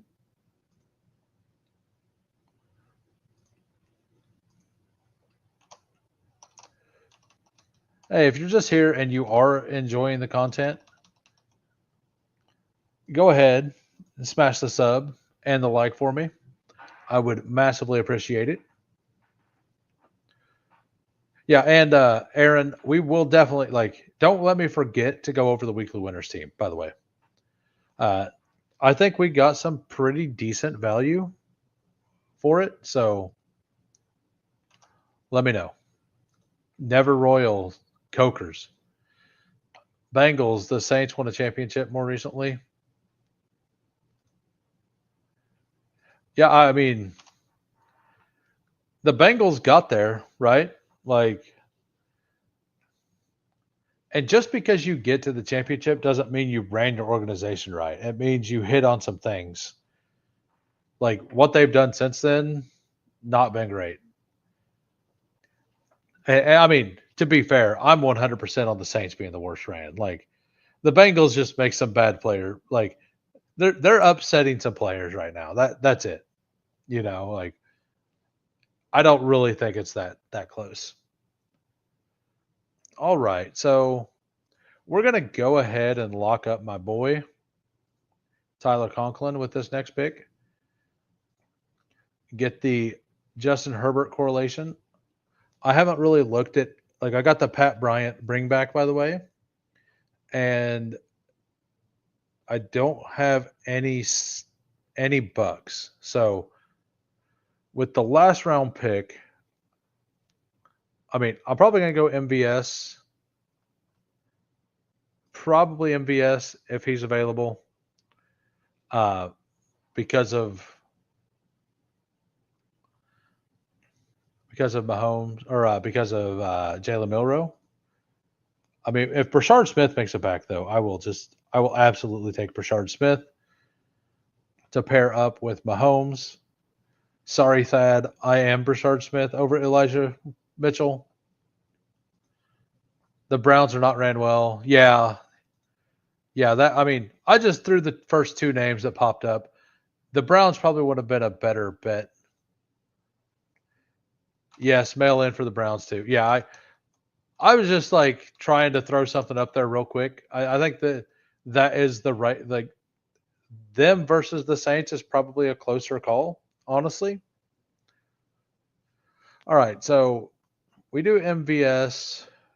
We could just do Westbrook Akine. I think we just do Westbrook Akine. I didn't have a Tua stack. We just got Tua to start. So we're going to go ahead and stack that up. We got a 4-6-7-3. Patrick Mahomes, Justin Herbert, Tua, Jalen Milrow. Running backs, CMC, Jonathan Taylor, James Conner, Quinshon Judkins, Cam Scatterbo, Tajay Spears. Wide receivers, Xavier Worthy, Jordan Addison, Ricky Pearsall, Jack Best, Pat Bryant, Jalen Coker, Nick Westbrook Akine. Tight ends, Hunter Henry, Mason Taylor, Tyler Conklin. I just took Mac Jones, so what do I know? Let's look over Sladen's team now that we're here. Jefferson, Derrick Henry with the stack, J.J. McCarthy, Michael Penix, Devontae Adams, George Kittle. That's a very strong start. And Travion, Daniel Jones got the third quarterback. T.J. Hawkinson, Tracy, Tootin, Algier, Dobbins, Jordan James. It's weaker than I like to be at running back, but I mean, you're very strong at wide receiver. And your stack, like I really like that team. I didn't get to all of it. Give me a second. I'll go back. All right, so JJ McCarthy, Penix, Daniel Jones, Mac Jones, Derrick Henry, Travion, Tyron Tracy, Bashal Tootin, Algier, Dobbins, James. I mean, that's a very strong running back room, honestly. Like, I might not love it, like just because I'm used to stronger running back rooms than this, but your wide receiver room is 10 times mine. So yeah, like we just flopped rooms. Wide receivers, Justin Jefferson, Devontae Adams, Josh Downs, Hollywood, Adam Thielen, Keenan Allen, Tutu. Very strong. You're probably going to flex wide receiver a bit. If Keenan Allen does sign, like he is absolutely a smash. I still don't know if he signs. Kittle, Hawkinson, stop it too. Love that. Time to go back. Let me name this real quick.